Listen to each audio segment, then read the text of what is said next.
विषान्महाग्ने पुरुषाद दर्शनाया वनवास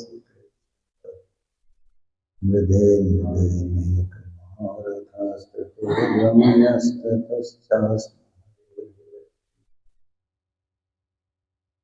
श्री कृष्ण गोविंद हरे मुरारे हे नाथ नारायण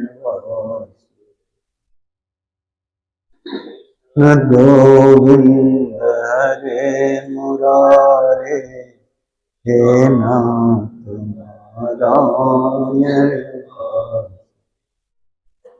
हे नाथ नारायण वासुदेव हे नाथ नारायण श्री कृष्ण गोविंद हरे मुरारे हे नाथ नारायण श्री कृष्ण गोविंद हरे मुरारे हे नाथ नारायण हे नाथ नारायण वासुदेव हे नाथ नारायण श्री कृष्ण गोविंद हरे मुरारे हे नाथ नारायण हे नाथ नारायण वासुदेव हे नाथ नारायण वासुदेव। एक बार बोलिए वृंदावन बिहारी लाल जय।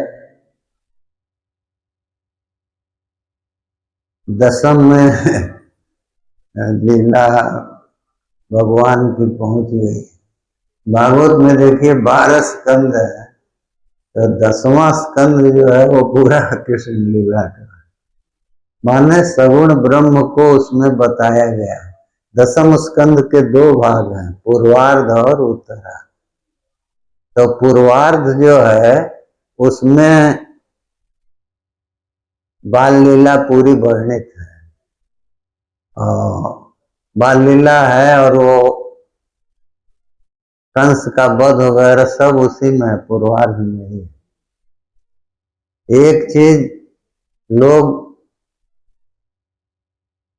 ये नहीं समझने का प्रयास करते हैं कि लीला जितनी गोकुल में हुई है वे 11 वर्ष की उम्र तक सारी लीला समा, 11 वर्ष की उम्र में फिर वो चले आए हैं मथुरा। तो रास क्रीड़ा भी उसी में है। 11 साल की उम्र में भगवान की लीला गोकुल की पूरी हो गई है। उसके बाद वो मथुरा आ गए हैं, अब मथुरा में आके कंस का वध किए हैं और फिर गुरु के यहाँ पढ़ने चले गए। अब उसके बाद वो द्वारिका की लीला शुरू होती है। द्वारिका का निर्माण और फिर वहां रह के बहुत सारी लीला है। तो रास लीला पर आक्षेप करते हैं लोग, तो वो हम सुनाएंगे। अभी थोड़ा बाल लीला सुना दें। भगवान की बाल लीला माने वो बालक की लीला है। तो बालक तो वो है नहीं, लेकिन बाल स्वरूप है। और इसी भ्रम में राक्षस सब मारे गए। वो तो समझते हैं कि बालक हैं, लेकिन वो बालक तो है नहीं। माने बालक तो आदमी समझता है कि इसके अंदर न बुद्धि है, न बल है, न साहस है। और ये सोच के जैसे छोटा लड़का जो है, अबोध बालक, वो घुटनों के बल चलते चलते जाके आग की लपट को पकड़ ले, तो पकड़ेगा तो होगा क्या, जलेगा वो। उसी तरह से जितने राक्षस हैं ये सब मरे हैं, तो वो आते हैं इसी तरह से, उनको समझ नहीं पाते। वो तो अब जैसे पूतना गई है, तो पूतना तो गई, दूध पिला देंगे, मर जाएंगे, वो खेल रहे हैं। तो अब उस छोटे से बालक में इतनी शक्ति होगी कि वो हमको पकड़ के स्तन के साथ प्राण भी पी जाएगा, ये तो वो सोची नहीं। तो ऐसे ही सब लोग मारे गए। वस्तुतः उनके समान बल तो किसी को नहीं है, लेकिन अब भ्रम इसलिए होता है कि स्वरूप छोटा है, तो भ्रम होता है, उससे आते हैं लोग। तो स्वरूप छोटा होने पर भी शक्ति तो वही है। अरे वही परमात्मा जो संपूर्ण ब्रह्मांड की रचना करता है, वही परमात्मा उस बाल रूप में दिखाई दे रहा। तो अब हम अपनी बुद्धि से उसको समझ नहीं पा रहे हैं। जैसे बच्चा आग जलाती है ये नहीं जानता, चला जाता है खेलने के लिए, पकड़ लेता है तो जलता है। उसी तरह से जितने भी भगवान कृष्ण के दुश्मन थे, चाहे राजा हो, राक्षस हो, जो भी हो, तो वो कोई भी उनको समझ तो नहीं पाया। तो खैर समझना तो उनको कठिन है। बड़े बड़े अमलात्मा परमहंस वो भी नहीं समझ पाते, लेकिन इतना तो समझते हैं। जैसे अब मान लीजिए कोई बहुत बड़ा पहलवान है, तो उसमें कितनी शक्ति है ये हम नहीं जान सकते, क्योंकि हम उससे हाथ नहीं मिला सकते। वो सब कुछ ठीक है, फिर भी जिसके अंदर सद्बुद्धि रहती है वो इतना तो सोचता है। कोई दूसरा कहता है देखो ये बहुत बड़ा पहलवान है, ये इसके जैसा पूरे भारत में कोई नहीं है, तो इतना सोच के आदमी को समझना चाहिए ना, समझ के उसके अनुसार व्यवहार करना चाहिए। तो ये लोग अपने बल के उन्माद में थे। इनको ये था कि हमारे जैसा बली कोई है नहीं, तो इसीलिए वो सारा अनर्थ कर रहे थे। और कंस में इन लोगों की भक्ति थी। कंस इनका जो है, कंस वसुतः उग्रसेन का पुत्र था, लेकिन उसकी माता उग्रसेन की पत्नी थी, और वो द्रुमिल राक्षस से उत्पन्न हुआ था। तो उसको उसकी बुद्धि सारी वही थी, वो राक्षस था ही। तो इसीलिए वो यदुवंशियों से जलता था। और नारद जी ने उसको समझा दिया था कि तुम उग्रसेन के पुत्र नहीं हुए, उसके जन्म की घटना बता दी, तो बता दिए थे, तब से वो और जलने लगा। और जितने राक्षस थे जो राजा के रूप में आए थे, अरे राक्षस कोई ये थोड़ा, रावण राक्षस था तो वो वेदाध्यायी था, ब्राह्मण वंश में उत्पन्न था, फिर भी कर्म उसके राक्षसी थे, वैसे इन लोगों का भी था। तो उसके बाद वो जलने लगा।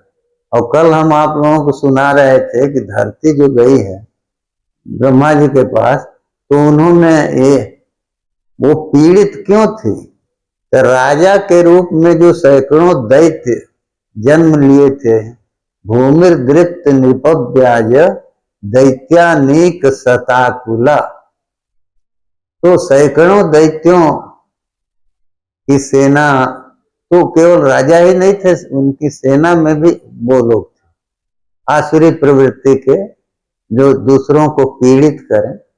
प्रवृत्ति होती है ना, मनुष्यों में भी वो ऐसा है, सबके अंदर एक तरह का दया भाव या करुणा ये नहीं है सब में।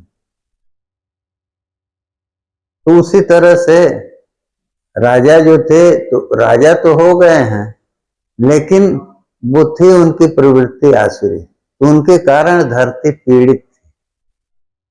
तो धरती पीड़ित थी तो ब्रह्मा जी के पास गई, भगवान के यहाँ वो ले गए, और भगवान ने कहा कि चलो हम जब वंश में आएंगे तो इन सब का नाश करेंगे। तो वो नाश करेंगे, यदुवंश में आ गए। यदुवंश में आए, बीज उसमें यही दिया है कि पर कथा सुनाने के लिए सुखदेव जी तो सुनाते जाते थे। ऐसा है ना कि ये ज्ञानी लोग हैं और समाधि में ये लोग जाते हैं, तो समाधिस्थ जो लोग होते हैं, हमने अनुभव किया है। गोकुल में हमारे गुरु जी थे, तो होता ये है कि इसमें कोई ये नहीं है, आपको हमको देखने में ये लगेगा कि महाभारत इतना बड़ा है, इसमें इतने श्लोक हैं, ये है वो है, तो वो, लेकिन वो ध्यान में जाएंगे तो उनसे पूछिए, वो बता देंगे कि महाभारत इस अध्याय का यहाँ का ये है, वेद में यहाँ का ये मंत्र है। तो वो साधना करते करते एक वो स्थिति आती है जिसमें संपूर्ण शास्त्र और सब कुछ भान होने लगता है। और वो साधक मनुष्य की वाणी तो छोड़ दीजिए, चींटी पक्षी सबकी बोली वो समझ लेता है और बोल सकता है, जिसको हम लोग समझ नहीं सकते, लेकिन वो प्रक्रिया है। और तो सुखदेव जी समाधि में जाते थे, और समाधि में तो वो रहते ही थे हमें प्राय, तो वो महात्म में दिया है कि रह प्रवाह संस्थे न श्री सुके नेरिता कथा। ये कथा जो है सुखदेव जी कहे हैं, लेकिन वो कैसे?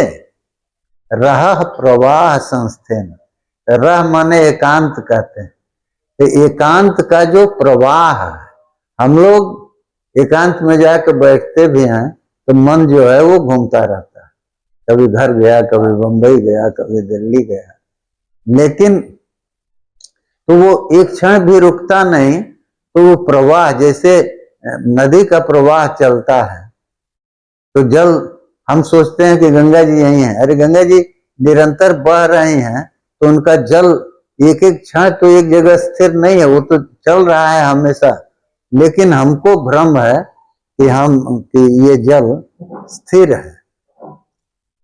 तो उसी तरह से मन की जो ये गति है, मन को अगर हमने रोक लिया, समाधि में गए, तो वहां भान सब कुछ का होता।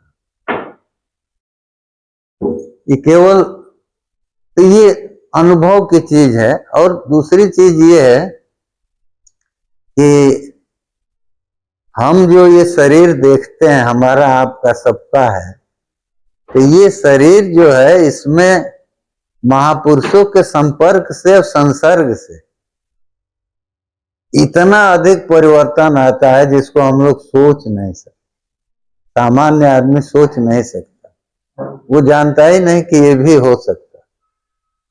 और अब हम तो इतना ही कहेंगे कि हमने उसका अनुभव किया है कि वो कैसे ये होता है। तो ये कहते नहीं, कहे इसलिए कि कैसे इतनी बड़ी संहिता को कोई याद कर लेगा, कैसे बोलेगा, ये हम लोगों के लिए आश्चर्य है। लेकिन जो लोग उस मार्ग में हैं और जो जानते हैं, उनके लिए ये कुछ नहीं है। वो जानते हैं कि ये सब होता है। एक बार हमारे गुरुदेव सुना दें, स्मरण आ गया, बैठे थे गोकुल में, तो आश्रम में, तो दो पंडित आए, दोनों का आपस में बातचीत आपस में हो रही थी। तो एक वेद मंत्र के ऊपर दोनों लोगों का मतभेद हुआ। आनपूर्वी कहते हैं कि अब जैसे मान लीजिए कोई कह रहा है कि श्री राम जय जय राम ये मंत्र है, उदाहरण के लिए कह रहे हैं, वो तो वेद मंत्र तो, और दूसरा कहा कि नहीं जय श्री राम ये मंत्र है। तो मंत्र तो एक ही है। अब दोनों में विवाद हुआ तो गुरुदेव कहे, इशारा किए, फिर ध्यानस्थ हो गए। ध्यानस्थ होके तो जैसे सिनेमा की रील चलती है ना, वैसे वो सारा आता है सामने, जहाँ मन को ले जाएंगे वो लोग। तो वो सामने आया तो पढ़ दिए, कहे देखो ये मंत्र ये है। तो उन लोगों का झगड़ा शांत हो गया। तो ये सुनाए इसलिए कि वो मंत्र सामने आया कहाँ, जैसे जो वेद में जहाँ भी लिखा है वो पुस्तक का वो पृष्ठ सामने आ गया, वो पढ़ के सुना दिए। तो सुना दिए तो कुछ देर बीता तो उनके एक भक्त थे, तो वो कॉपी लेके आए, कहे कि गुरुदेव लिखवा दीजिए। तो कहे कि अरे तो उस समय क्यों नहीं लिखा। तो वो गया, अच्छा रुको कह के फिर ध्यानस्थ हुए, तो आया तो लिखवा दिया। तो ये सुनाए इसलिए कि खाली शंका करने से कुछ नहीं। ये लिखा है ना, देवो भूतवा देवान जजे। तो जो चीज जिस मन की स्थिति से सुखदेव जी बोल रहे हैं, उसको समझने के लिए कुछ तो प्रयास होना चाहिए, और कुछ उस तरह के महापुरुषों की कृपा प्राप्त होनी चाहिए। ऐसे नहीं हो, हम सोच भी नहीं सकते कि कैसे क्या होता है। तो भगवान कृष्ण ये सब करते रहे तो क्या राक्षसों को मारने के लिए, जिससे हम प्रतिदिन कहते हैं कि मारने की जरूरत नहीं है, लेकिन राक्षसी योनि में वो जीव जो हैं, उन जीवों का उद्धार उनको करना, और अपने शरीर के स्पर्श से उनको वो दिव्य आनंद देना। उनको भेद नहीं है कोई। ठीक है वो दुनिया के लिए कंटक हैं तो उनको मार दिए, लेकिन गति तो उनको दे दिए। उतना दूध पिला दे तो दूध पी लिए, तो जब उतना तो उसका ऋण है, दूध उसका पिए न, प्राण पिए तो बाद में, लेकिन पहले तो दूध पिए। तो दूध पी लिए, तो भगवान किसी का कुछ रखते नहीं है। लिखा है यही है कि जज्जत करोत पुरुष पुरुषाय भूमने तच्चात्मने प्रतिमुख से जथा मुखश्री। हम लोग जो कुछ भी उस भगवान के लिए, भूमा पुरुष के लिए करते हैं, वो अपने के लिए करते हैं। उनके लिए, उनको क्या हम देंगे, उनके पास क्या नहीं है, या उनको कौन सी अपेक्षा है कि हम देंगे। वो हम अपने लिए करते हैं। जैसे दर्पण में आप अपने मुख को देखना चाहें कि बहुत बढ़िया दिखाई दे, तो दर्पण में दिखाई तब देगा जब आप अपने मुख को उसी तरह से सजाएंगे। तो जैसा सजाएंगे वैसे उसमें दिखाई देगा। दर्पण अपनी तरफ से मुख को बना के नहीं दिखाए। उसी तरह से हम जो कुछ हमको चाहिए, जो हमको प्रिय हो, उसको हम भगवान को अर्पित करें, तो उनको तो कुछ रखना नहीं है। वो पूर्ण है तो पूर्ण। जैसे घड़ा भरा हुआ है तो उसमें क्या करिएगा, थोड़ा सा भी खाली है तो थोड़ा जल चला जाएगा। जब एकदम लबालब ऊपर तक भरा है तो 2 बूंद भी डालिएगा तो बाहर गिरेगा, वो उसमें रुकेगा नहीं। इसी तरह से परमात्मा को जो कुछ भी हम देते हैं वहां रहता नहीं। हाँ ये जरूर है कि वो लौट के आता है हमारे पास। तो लौट के आता है तो किस रूप में आता है, और परिष्कृत हो करके और फलदायी हो करके आता। जैसे फिल्टर में से फिल्टर में पानी आप डाल दिए, पानी गया, फिर उससे जब बाहर आता है तो उसका गुण अलग हो गया। उसी तरह से भगवान को हमने अर्पित किया तो उसके बाद उसका फल हमको मिलेगा, लेकिन वो कई गुना होके मिलेगा। सुदामा ने अर्पित तो किया, चूड़ा कितना दिया था, एक मुट्ठी खाए थे उठा के, कितना रहा हो, उसका कितना मूल्य होगा या उससे क्या मिलेगा? नहीं, वो दे दिए तो उससे उनको एक लोक की संपत्ति मिल गई। तो ये भगवान का महत्व है। इसलिए हर हालत में हमेशा भगवान का स्मरण तो करना ही चाहिए। तो इससे अच्छा सौदा, इससे अच्छा व्यापार और कोई नहीं है। तभी कहें कि ये व्यापार छोड़ दें, नहीं, इसको करते रहें, मन भगवान की ओर ले जाए।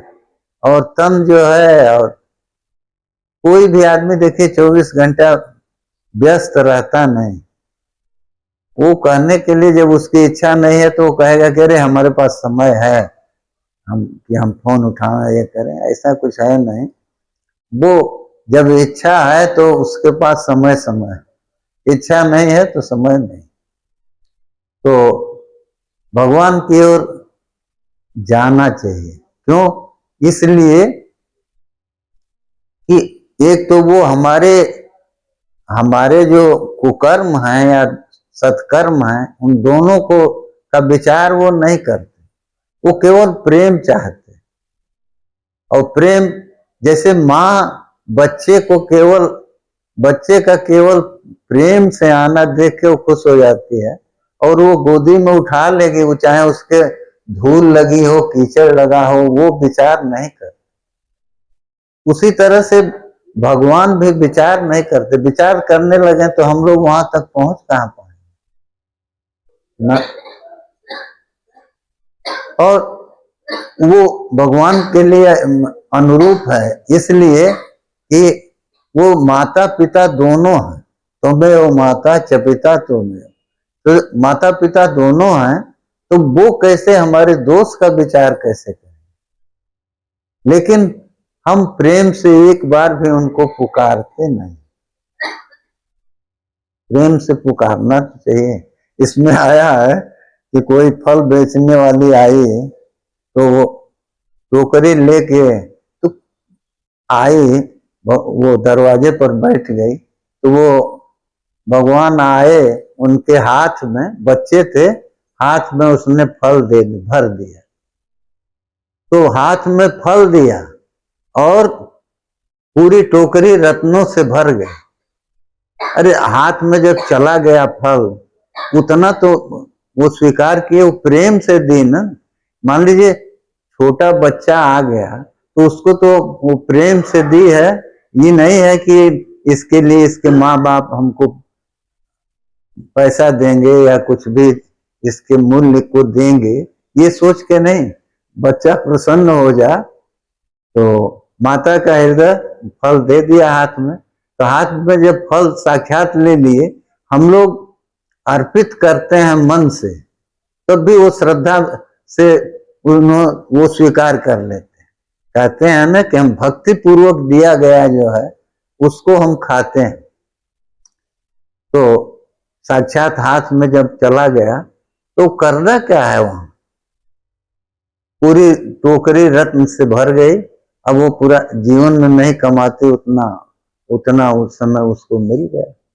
तो यही सब, तो उसको देखिए, अब ये दोनों शिक्षा भी है और अनुग्रह भी है। अभी कहिए कि वो कैसे कर दिए, तो उसके किन जन्मों का कौन सा कर्म उदित हुआ है, वो कैसे पहुंच गई वहां।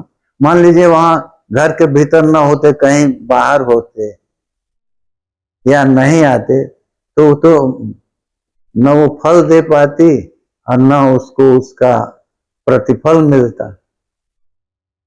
और फिर स्पर्श से, भगवान के स्पर्श से क्या होता है इसकी कल्पना हम नहीं कर सकते। हम तो महापुरुषों के जो इस समय शरीर में है उनके स्पर्श का अनुभव किए हैं, तो वो जब उससे उसको याद करके रोआ खड़ा होने लगता। तो भगवान का स्पर्श जिसको मिलेगा उसकी क्या गति होगी इसको कहा नहीं जा सकता। तो वो आए हैं केवल राक्षस आदि के वध के लिए नहीं, वध तो कहीं से कर सकते हैं, किसी के भीतर प्रविष्ट होकर किसी को प्रेरित करके उससे वो वध करा देंगे, लेकिन उद्धार उसका भी उनको करना है। तो उद्धार करना है तो उसके लिए अपने हाथ से अपने अस्त्र से मार के या जैसे भी हो उनका संपर्क जिस रूप में आ जाएगा तो उद्धार तो होना है। आप लोग वो कुबल उनकी मणिग्रीव और नलकुबर की कथा सुने, जमलार्जुन की, वो सब आया है। तो भगवान को वो उसमें जाने की जरूरत क्या थी? अरे दही मथ रही थी माता यशोदा जी, तो ये जब उसमें बाधा डाल रहे थे, गिरा रहे थे, तो इनको उन्होंने बांध दिया, कमर में रस्सी बांधा और उस रस्सी को ओखली में उलूखल में बांध दिया, तो उसी को खींच। अब देखिए छोटे से बालक को रस्सी से बांध के और ओखल में बांध देने की जरूरत क्या है? तो प्रेरणा वही देते हैं ना, तो प्रेरणा दे दिए क्योंकि जमलार्जुन का उद्धार करना, तो प्रेरणा माता को दे दिए, वो बांध दी। अब बांध दी तो उखल को खींचते हुए लेके पहुंच गए वहां जहां जमल मन कहते हैं जुड़वा, एक साथ लगे थे दोनों पेड़, तो वहां जो है अर्जुन वृक्ष थे, तो ले खींच के गए, उनके बीच में घुस गए, तो अपने घुसे तो देखिए निकले, स्पर्श तो हुआ तो उद्धार हुआ, लेकिन स्पर्श का सुख पहले मिला और उसके बाद उखल को खींच दिए तो वो पेड़ जो है उखड़ गए, तो उनका उद्धार हुआ। वो आके गंधर्व रूप में आके स्तुति की। तो ये जीवों के उद्धार के लिए ही है।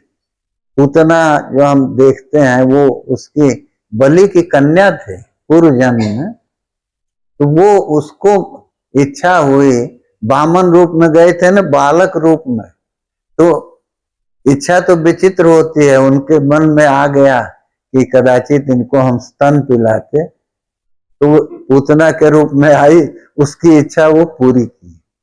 तो विचित्र वो है, वो कभी भी किसी प्रेम से आपने जिस रूप में उनसे अपना जुड़ाव किया उसको वो पूरा कर दे।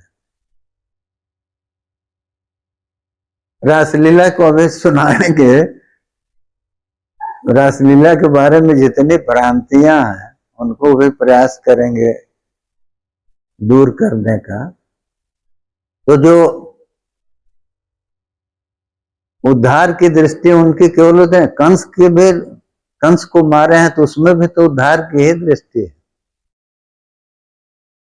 उद्धार की दृष्टि ये है कि मान लीजिए वो मारे तो ऊपर चढ़ के और बाल पकड़ के खींच के गिराए और गिरा दिए, ऊपर से अपने गिर गए, कंस की मृत्यु हुई। तो प्राण निकले, लेकिन उस समय बाल पकड़े हुए हैं, स्पर्श तो हो रहा है और नीचे शरीर पर भी पड़े हुए हैं, तो स्पर्श जिस समय शरीर का है उसी समय मृत्यु हो रही, तो गति तो हो गई। तो उनको द्वेष किसी से नहीं है और प्रेम भी नहीं है, ये भी नहीं है, दोनों नहीं है। देखिए मां देवकी का के यहाँ अवतार लिए सब ठीक है, लेकिन गोकुल में रहे 11 साल की उम्र तक, तो उस समय तक कहीं कोई वो प्रसंग नहीं है, न कहीं चर्चा है, न कभी वो याद करते हैं। कोई प्रसंग आया तो जरूर बोल देंगे, लेकिन वो हम लोगों की तरह याद नहीं करते किसी ना। हाँ, अपने भक्त को याद जरूर कर।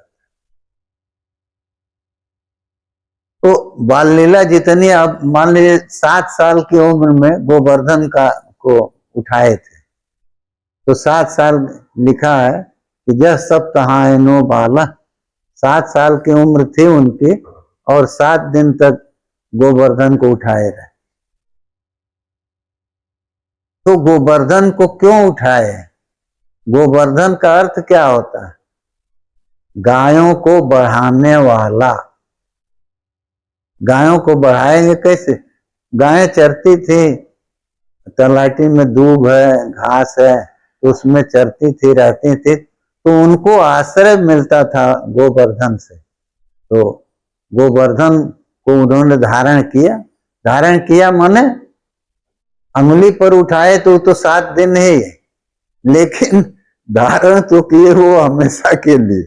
इसे गोवर्धन की परिक्रमा होती है, तो वो भगवान कृष्ण का रूप मान के पूजा होती है ना। जब उन्होंने वो रुकवाया था इंद्र की पूजा, इंद्र की पूजा करते थे लोग न वार्षिक, तो भगवान कृष्ण कहे कि इंद्र की पूजा क्यों होगी, ये गिरिराज जो है हम लोगों के लिए सबसे उपयोगी हैं, इन्हीं की पूजा की जाए। तो उनकी पूजा की, इसी पर इंद्र कुपित हुए, इंद्र को बहुत क्रोध आया, तो वो 7 दिन तक अनवरत वर्षा करते रहे। ऐसी वृष्टि शुरू हुई, लगा कि वो प्रलय कर देंगे। लेकिन भगवान गायों को और ग्वाल बालों को, सबको उस वर्षा, अरे थोड़ी सी वर्षा, आज भी अभी भी इतनी गर्मी में मूसलाधार वृष्टि अगर बहुत देर हो जाए तो कपकपी हो जाती है। तो 7 दिन तक वो वर्षा की धारा टूटी नहीं। तो गोवर्धन को उठा लिए, उसके नीचे सब लोग रहे, तो रक्षा कर लिए। रक्षा तो किए, लेकिन इंद्र के अभिमान को दूर करना था।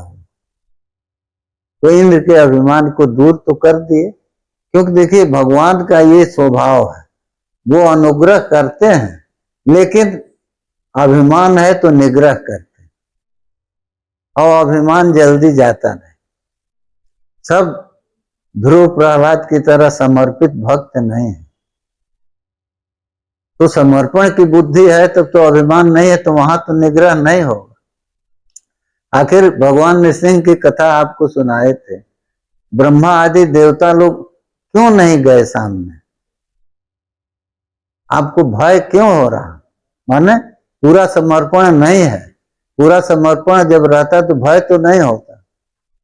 तो प्रहलाद को तो भय नहीं हुआ, एकदम नहीं हुआ। उस विकराल रूप को देख रहे हैं, जिस रूप को लक्ष्मी जी देख नहीं सकते थे, सामने नहीं गए, और उस स्वरूप के सामने प्रहलाद चले गए, बिना हिचक के गए।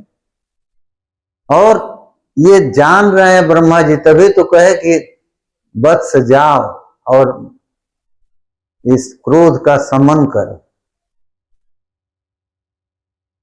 तो यही है, थोड़ा सा भी मन में अगर किसी तरह से अहम है, तो फिर हम जा नहीं सकते भगवान के सामने। तभी कहे कि तो सब लोग गए, तो ठीक गए, तो जाना है तो जिस रूप में गए उस रूप में उनको फल मिला। अहम जो है 2 तरह का न है, एक अहम के बिना तो कोई काम नहीं होता।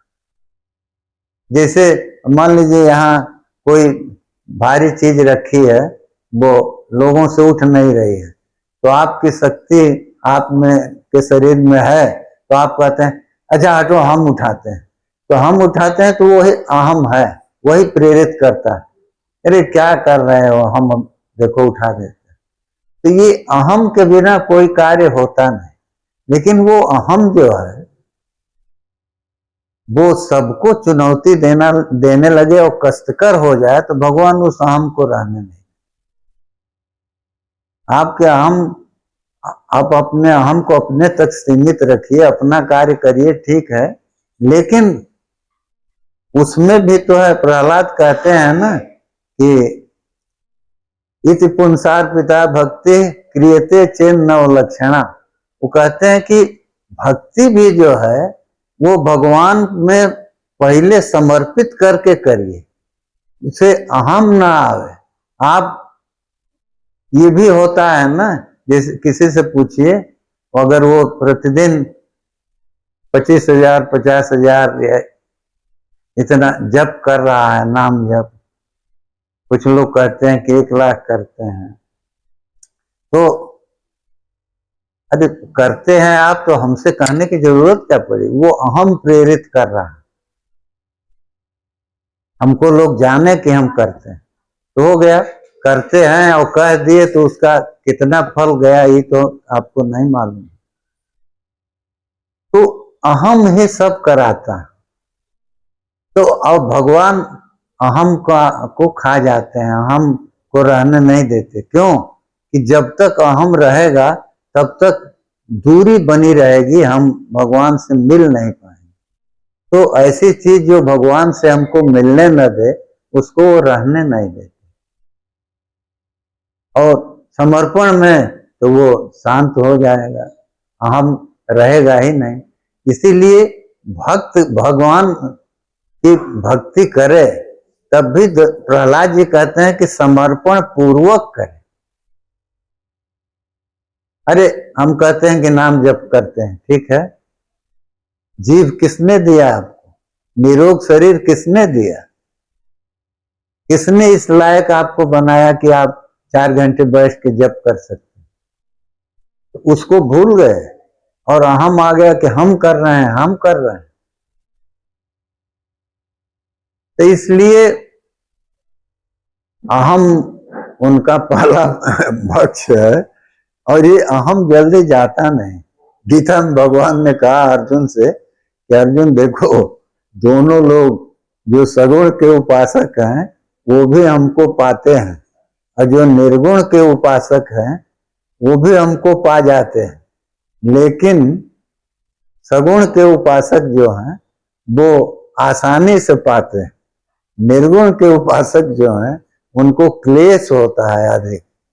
क्यों? निर्गुण के उपासक को अहम को दूर करना पड़ता है प्रयास से, अपने प्रयास से वो अहम को दूर करता है। सगुण का उपासक जो है वो अहम के बारे में सोचता ही नहीं, वो समर्पण करता है, भगवान से कहता है कि प्रभु जैसे रखना हो रखो और जो भी कराना हो करो, बस आप इतनी कृपा करिए कि हम आपके का गुणगान कर सके। हो गया, समर्पण किया तो उसका अहम आसानी से दूर हो जाता है और भगवान मिल जाते हैं। तो मिलते दोनों को हैं, लेकिन इनको कठिनाई होती है। तो लीला जितनी है वो हम आपको अभी कहे थे कि 11 वर्ष की उम्र तक की है।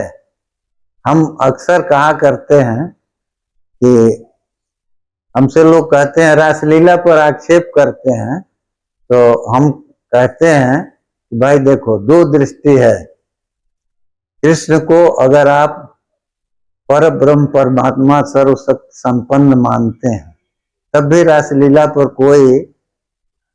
वहां कोई शंका नहीं है, और यदि मनुष्य मानते हैं तब भी शंका नहीं है। 11 साल की उम्र तक गोकुल में रहे हैं, 11 साल की उम्र के बाद की लीला मथुरा और इधर द्वारका की लीला। तो 11 साल का बालक कौन सा रास करेगा? तो यदि उनको मनुष्य मानते हैं कोई दिक्कत नहीं है, और यदि पर ब्रह्म परमात्मा मानते हैं तब भी दिक्कत नहीं है। 16,108 विवाह हुआ था, तो आज कोई उतना विवाह करके और सबको प्रसन्न रख सकता है? तो प्रश्न ही नहीं है। तो इसको लोग नहीं मानेंगे, इसको कहेंगे कि वो ऐसा है वैसा है। अरे तो मानना है तो पूरा मानना पड़ेगा ना।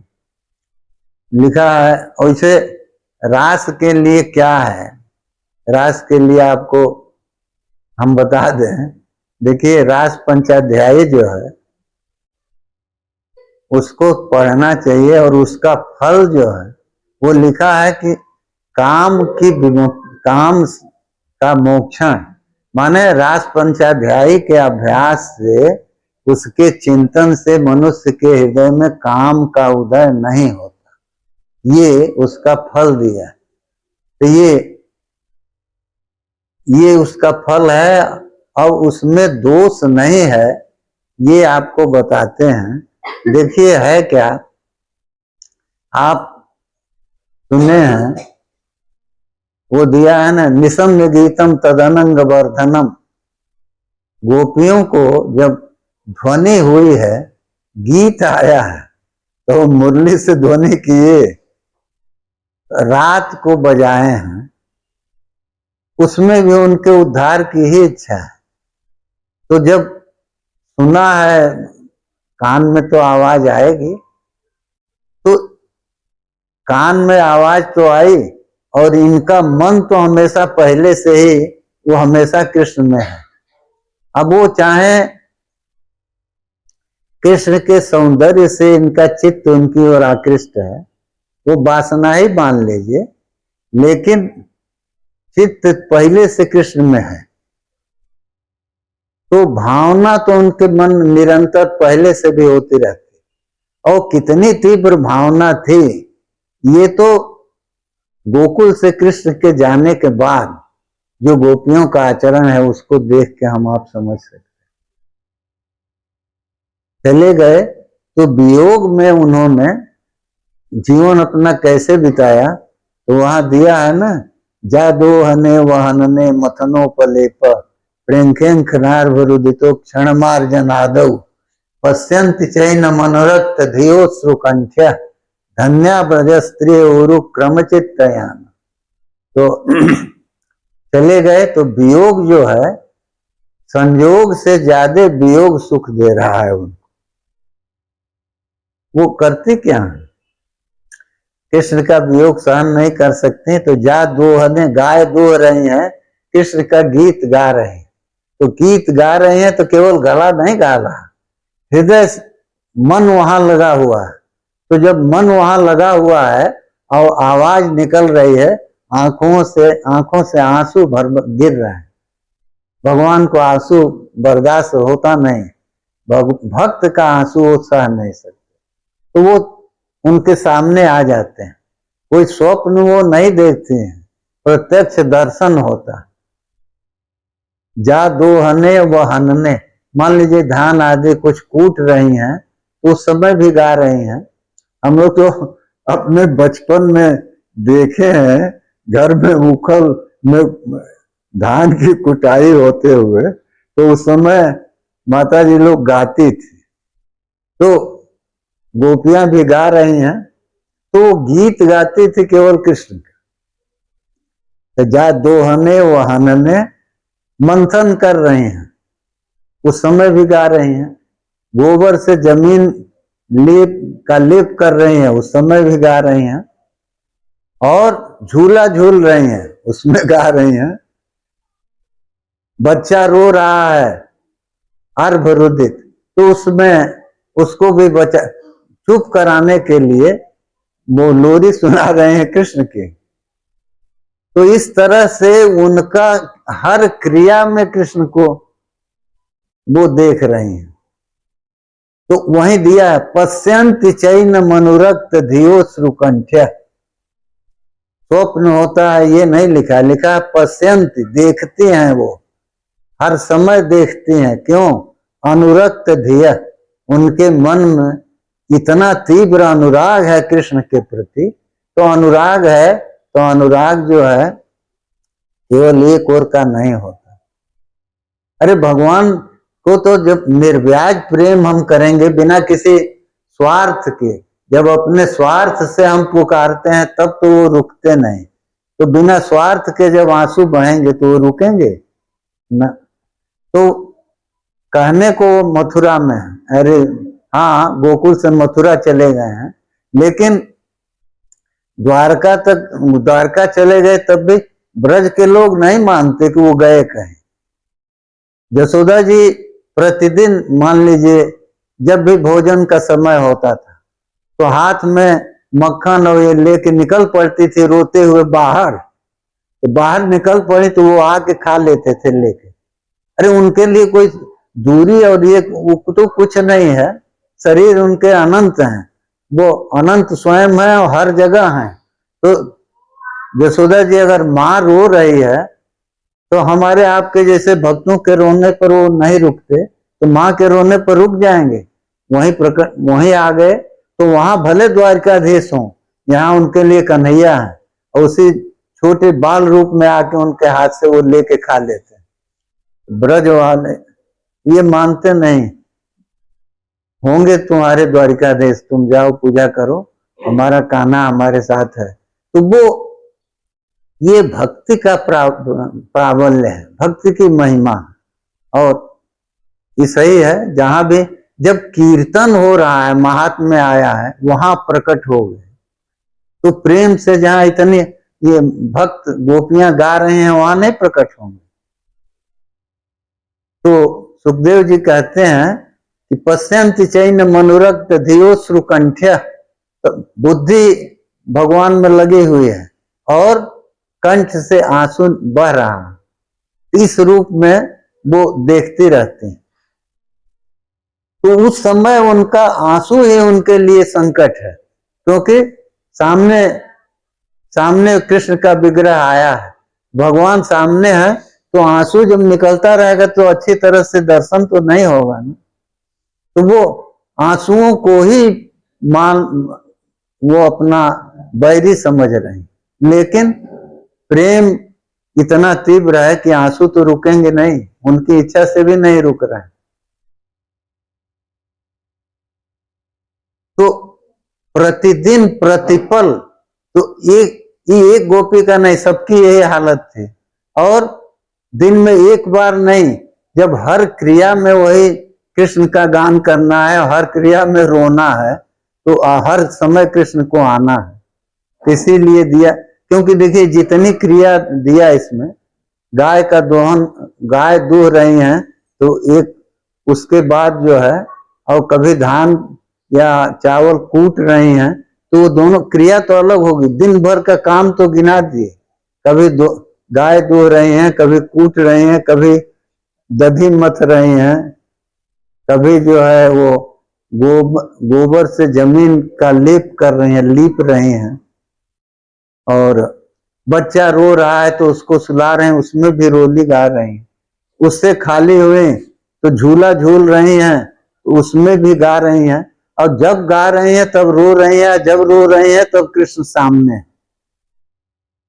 तो ये सौभाग्य किसको मिला? इसीलिए सभी भक्त जो हैं, भीष्म जैसे ज्ञानी, वो भी अंत में सरसैया पर भी गोपियों का स्मरण करते हैं। वो प्रेम उनका ऐसा है जो ज्ञानियों को भी शिक्षा देता है।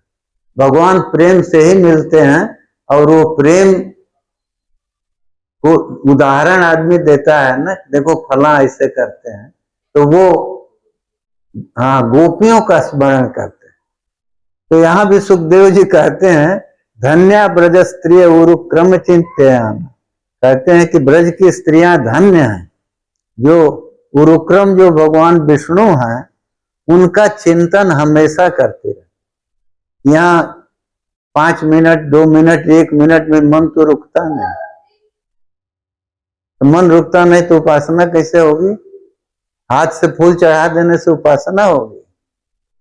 चंदन लगा दिए हम, अब मन घूम रहा है बाजार में, उपासना हो रही है? उपासना का मतलब है भगवान के समीप में रहना। तो समीप में रहेंगे, कैसे रहेंगे? मन को ले जाएंगे तब न रहेंगे। तो मन तो घूम रहा है चारों ओर, हाँ हाथ से क्रिया हो रही।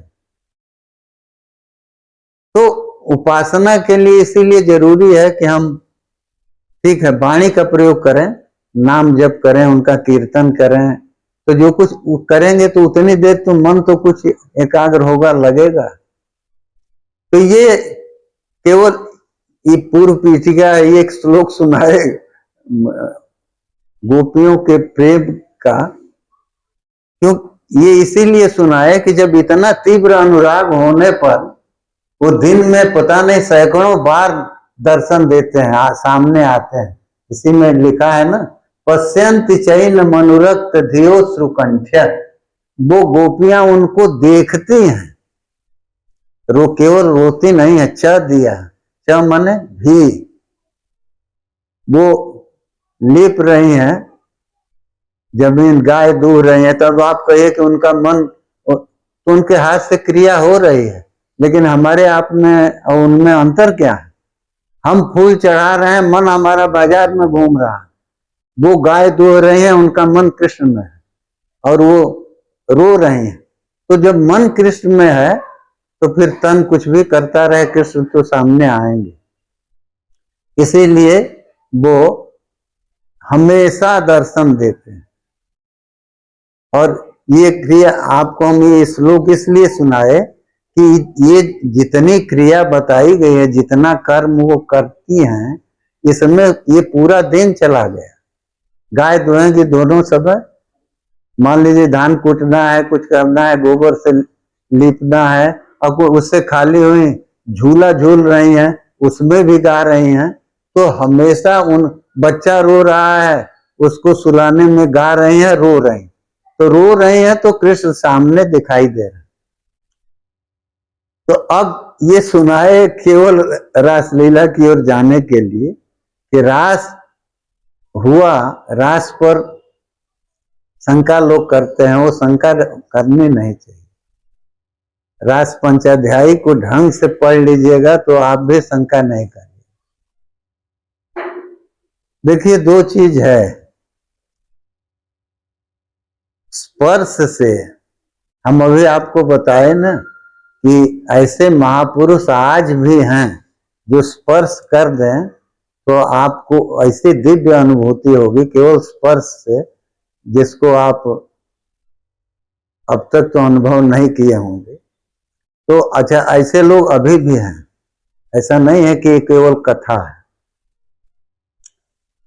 तो ये लोग जो हैं, तो जब उनकी विभूति, भगवान की विभूति के स्पर्श से ऐसा हो सकता है, तो भगवान के साक्षात स्पर्श से क्या होगा, इसकी कल्पना करने का प्रयास करना। और उस स्पर्श का अनुभव हमने किया है, इसलिए कह रहे हैं, इतना ही कहेंगे, इसके आगे नहीं कहेंगे। तो इस पर अविश्वास नहीं करना चाहिए। लेकिन वो होगा कैसे, उसके लिए आपका मन और आपका तन। देखिए, हम एक दिन सुनाए थे, अर्जुन गए 5 साल रहे हैं स्वर्ग में। स्वर्ग में जाने के पहले, ऐसे तो हम लोगों का शरीर स्वर्ग में जाने लायक नहीं है। अर्जुन गए तो अर्जुन का भी शरीर तो इसी तरह का था। तो भगवान शंकर के साथ मल्ल युद्ध हुआ है। किरात बहेलिया के देश में वो आए हैं भगवान शंकर, तो वो बहाना था केवल। तो अर्जुन बाण चलाए हैं, वो आए हैं, वो कहते हैं कि हमारा शिकार है, ये कहते हैं कि हमारा है। तो खैर उसी में लड़ाई हुई है। तो बहुत देर तक मल्ल युद्ध हुआ। तो मल्ल युद्ध माने जैसे पहलवान लड़ते हैं तो बाह पकड़ के और मान लीजिए छाती से पटकने का प्रयास, ये सब हुआ। तो भगवान शंकर ये किस लिए किए? अपने स्पर्श से अर्जुन के शरीर में इस तरह का परिवर्तन लाए जिससे कि वो स्वर्ग के जाने के योग्य हो जाए। उसके बाद विमान आया है और वो स्वर्ग गए। तो गोपियां करती क्या थी, रास के पहले भी निरंतर कृष्ण का चिंतन तो वो करते थे, भावना करते थे। अब ये जो श्लोक हमने आपको सुनाया, ये जाने के बाद का, माने गोकुल छोड़ दिए हैं भगवान, तब उनकी दिनचर्या कैसी है ये बता रहा। तो गोकुल में जब रहे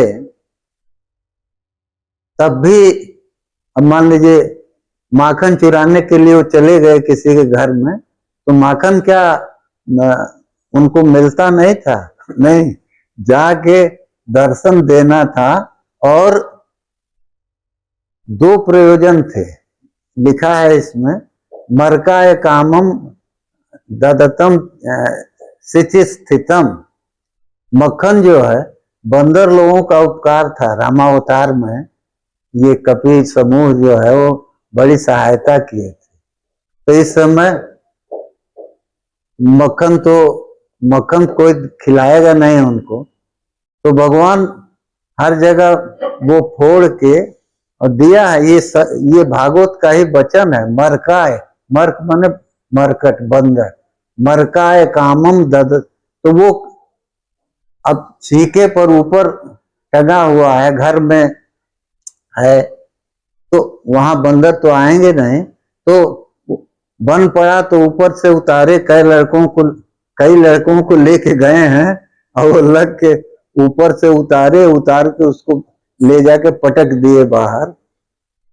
तो 2 काम हुआ, कपि लोग आ गए, वो खा लिए, और दूसरा भूमि को जो ताप है तो उस ताप का भी शमन हुआ। तो आप कहिए कि इतना सा मक्खन गिरा देने से ताप का शमन कैसे हो जाएगा? नहीं होता। वो तो उनका संकल्प है ना। सुदामा का एक मुट्ठी चूड़ा अगर एक लोग की संपत्ति के बराबर हो सकता है, तो वो संकल्प करके इतना मक्खन अगर जमीन पर गिरा दिए कि उसका धरती का कोप शांत हो। पृथ्वी को विष्णु पत्नी कहते हैं।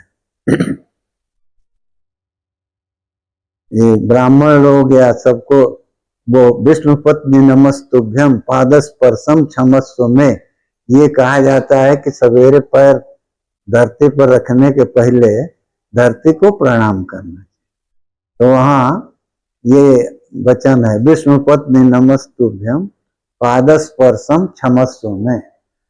तो हम इतनी, तो ये कहिए कि तो जड़ है, इससे क्षमा क्या मांगे? नहीं, जड़ कोई नहीं है, सब चेतन। अब ये जरूर है कि सबको चेतन रूप में समझना हमारे आपके लिए कठिन। तो गोपियों का रास पर जो आक्षेप है उसी पर चलते हैं। तो एक तो आपको हमने सुना दिया कि सारी गोकुल की लीला 11 साल की उम्र तक की है। 11 साल में वो आ गए हैं मथुरा, कंसबद्ध हुआ है, उसके बाद वो चले गए। गुरु सांदीपनी के यहाँ क्षत्रिय शरीर था, तो लिखा है ना, वो वैश्य के लिए है गर्भाच्छ द्वादशे दिशा, माने 12वें में जनेऊ होना चाहिए वैश्य का, और 8 वर्ष में गर्भ से 8वें में ब्राह्मण का हो, 10वें में क्षत्रिय का हो। तो कुछ संस्कार तो वहां नंद जी करा दिए थे गोकुल में ही। माने लड़के जब उत्पन्न होते हैं तो उसके बाद संस्कार है ना, नामकरण है और ये सब। तो वो संस्कार जदकुल के पुरोहित थे गर्गाचार्य, तो गर्गाचार्य को बुला के नंद जी को ये थोड़ा था कि ये हमारे पुत्र हैं, वो तो जान ही रहे हैं कि वसुदेव के पुत्र हैं। तो वो गर्गाचार्य को बुला के समय पर संस्कार कराए थे, नामकरण वही किए थे। तो जो वो पुरोहित थे जदकुल के और ये लोग जदवंशी थे, तो उन्होंने संस्कार किया था। लेकिन क्षत्रिय शरीर था तो गायत्री का व्रत लेना था, तो वो 11 साल की उम्र तक यहाँ क्रीड़ा करके और 12 साल की उम्र पहुंच गए गुरु जी के यहाँ। तो ये समय सीमा जो है इसके भीतर उन्होंने गुरु जी से शिक्षा भी ले लिया। और उनको पढ़ना क्या था वो तो सब पढ़े हैं, लेकिन एक मर्यादा है ना, मनुष्य शरीर है, तो मनुष्य शरीर है तो इसमें मर्यादा का पालन होना चाहिए। तो गुरु जी के यहाँ पढ़ के दक्षिणा के लिए कहे कि हमको आज जो आज्ञा हो हम दक्षिणा देंगे। तो गुरु जी कहे कि माता जी से पूछ लो, हमको कुछ वो नहीं है। तो उन्होंने कहा, उनके कई लड़के मरे थे, तो कहे कि हमारे मरे हुए पुत्रों को ले आओ, सुने हैं कि तुम लोगों में बड़ी शक्ति है। दोनों भाई थे, तो ले आए। तो उनके लिए कुछ असंभव तो था नहीं, तो उन पुत्रों को ले आए, दिए। इसीलिए माता देवकी भी मांगी है, कही है कि तुम अपने गुरु माता के पुत्रों को ले आए हो तो अपने भाइयों को भी ले आओ। तो ले आए, माँ की आज्ञा पर, मनुष्य शरीर है ना, आज्ञा का पालन तो किए। तो सामर्थ्य विचित्र है। वो होता क्या है, हम ये जो स्पर्श की बात आपको सुनाए, साक्षात भगवान के स्पर्श से शरीर में परिवर्तन होता है। महापुरुषों के सब स्पर्श से परिवर्तन हो जाता है, तो भगवान का साक्षात स्पर्श होगा तो परिवर्तन नहीं होगा, ये तो नहीं कह सकते। तो लेकिन परिवर्तन के लिए कुछ शर्तें हैं, कुछ माने आवश्यकता है शरीर में। सबको नहीं अर्जुन की तरह भगवान शंकर से मल्ल युद्ध का अवसर मिलेगा और उससे शरीर में वो परिवर्तन आएगा कि वो स्वर्ग चला जाए, उतना पुण्य चाहिए। तो कई गोपियों का पुण्य इतना था, तो हाँ पुण्य था। पुण्य नहीं होता तो दिन में हजारों बार दर्शन होता। ये तो वही बता रहा है, यहाँ जन्म जन्म मुनि जतन कराही, अंतराम कहीं आवत नाही। तो नाम नहीं आता, स्वरूप सामने आ जाए, ये तो बड़ा मुश्किल है। यहाँ दिन भर में पता नहीं कितनी बार साक्षात कृष्ण का दर्शन एक घर में नहीं, हर घर में हो रहा, और जो जहां रो रहा है वहीं हो रहा। तो इस तरह का सौभाग्य, इतना पुण्य, तो इसी से हमको समझना चाहिए कि इतना पुण्य हम लोगों का नहीं है। तो वो भावना तो उनकी थी, निरंतर भावना माने हमेशा कृष्ण में उनका मन लगा रहता। तो कंस जो है वो कुछ दिन के लिए चित्त उनमें लगाया, माने जब से मालूम हुआ, नारद जी बता दिए, और जोग माया ने कहा कि तुमको मारने वाला पैदा हो गया, तो पैदा हो गया तो बस हमारा दुश्मन है, वो कौन है ये वो नहीं जानता, लेकिन दुश्मन है ये सोच के दिन रात चिंतन कर रहा था। तो दिन रात चिंतन कर रहा था, तब भी लगभग 11 साल लग गए। गोकुल से आए हैं तो पहला कृत्य तो यही हुआ है, मामा को ही जो है, मामा जो है वो भाने को कुछ भेंट देता है, लेकिन ये भांजा जो है यही भेंट दे दिया, तो कंस को मारे। तो मारे तो मुक्ति तो उसकी हुई।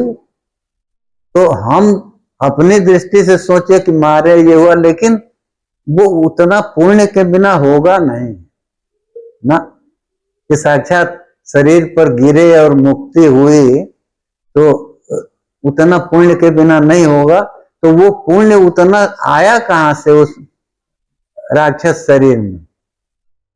दिन रात चिंतन जो करता रहा, अरे हम ही को आपको मालूम हो जाए कि फला आदमी हमको मार देगा, तो हम दिन रात उसी को सोचते रहेंगे ना, प्रयास करते रहेंगे कैसे इसको मरवा दें। तो कंस को जब ये मालूम हो गया है, एक बार नहीं 2 बार हुआ, पुष्ट हो गया।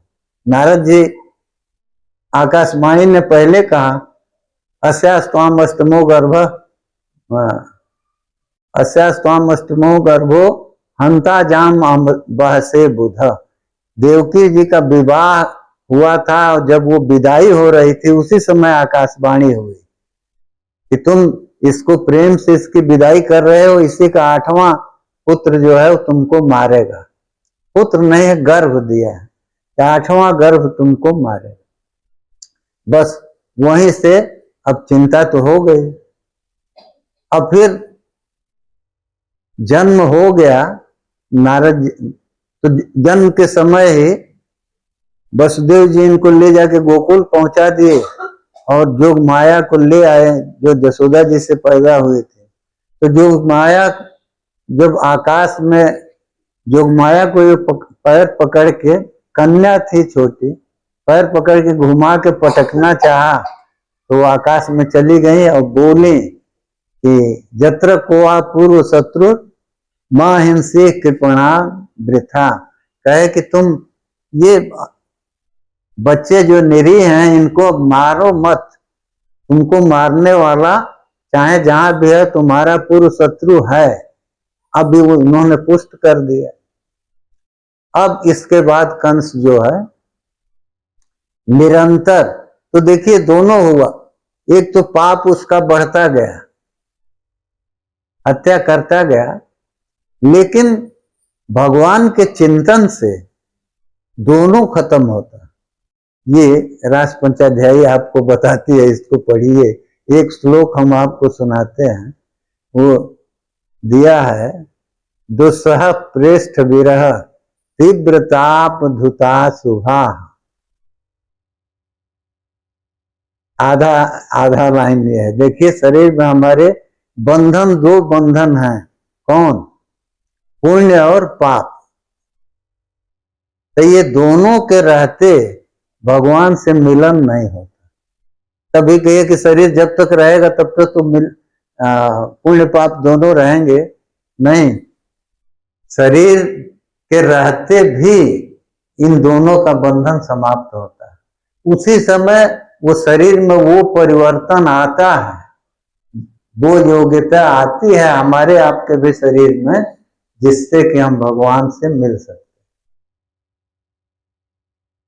तो उन्होंने विरह में, कंस जो है, बात क्या है कि अग्नि जो है वो जलाएगी, चाहे हम उसको जान के छू लें कि ये आग है, और चाहे अनजान में बालक छू ले, लेकिन जलेंगे दोनों।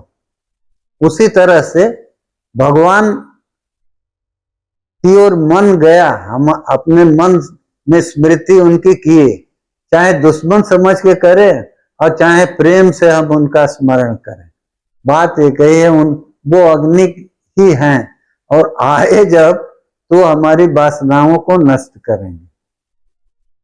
तो गोपियों ने वियोग में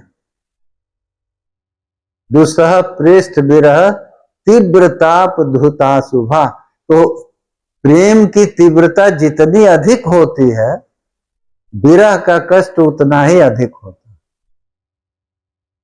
जितना अधिक प्रेम हम जिससे करते हैं, दशरथ जी का प्रेम था भगवान राम, और वो कितना प्रेम था वो इसी से हम समझ सकते हैं कि वनवास हुआ और कहते हैं, हा रघुनंदन प्राण प्रीते तुम बिन जियत बहुत दिन बीते। कितने दिन हो गया था गए। तो उसके बाद राम राम कहि राम कहि राम राम कहि राम, तन परिहरि रघुवर बिरह राव गए सुरधाम।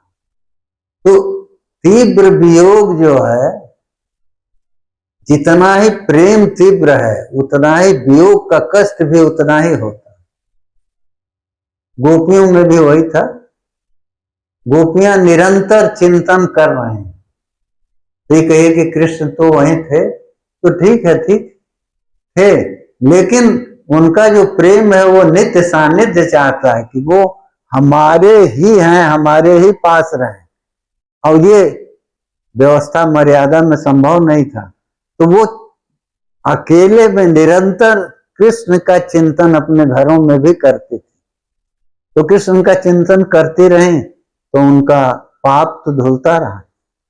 इसी को भागवतकार कहते हैं दुस्सह, माने जो सहा नहीं जा सकता। ऐसे अत्यंत प्रेमी का जो वियोग है, उसका जो तीव्र ताप, माने बहुत अधिक जो उससे दुख हो रहा है, तो उससे धुता शुभा, जितने पाप हैं वो जल गए। क्यों? कहिए कि स्मृति से पाप जल जाएंगे, हाँ जलेंगे, इसलिए कि वो स्मृति जो है वो गाय भैंस की स्मृति नहीं है, वो स्मृति उस परमात्मा की है जो किसी रूप में भी मन में आ जाए तो हमारी मन की वासना को दूर करता। इसीलिए कहा है सुखदेव जी ने, जेन के ना प्युपाए न मन कृष्ण निवेश, जैसे जैसे भी हो सके मन को कृष्ण में लगाना चाहिए। अरे गोस्वामी जी भी तो इतना तक कह गए ना, कामे नारी प्यारी जिम लोभे प्रिय जिम दाम, तिमि रघुनाथ निरंतर लग प्रिय लागव महिरा।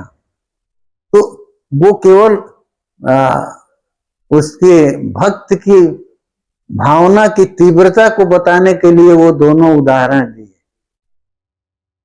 और उससे मतलब नहीं। वो कहते हैं कि जैसे कामी को स्त्री प्रिय है और जैसे लोभी को धन प्रिय है, उसी तरह से आप हमको निरंतर, तो वो हम लोगों को समझाने के लिए बताए कि इस तरह का प्रेम भगवान में करो। तो गोपियां जो हैं उनका तो ये है कि वो इतना तीव्र वियोग को सह रही हैं, रहते हुए भी ये नहीं है कृष्ण गोकुल में ही है, लेकिन उनकी आंखों के सामने नहीं है, उनके पास नहीं है, तो वो विरह का दुख उनको हो रहा है और वो भी सहने योग्य नहीं है।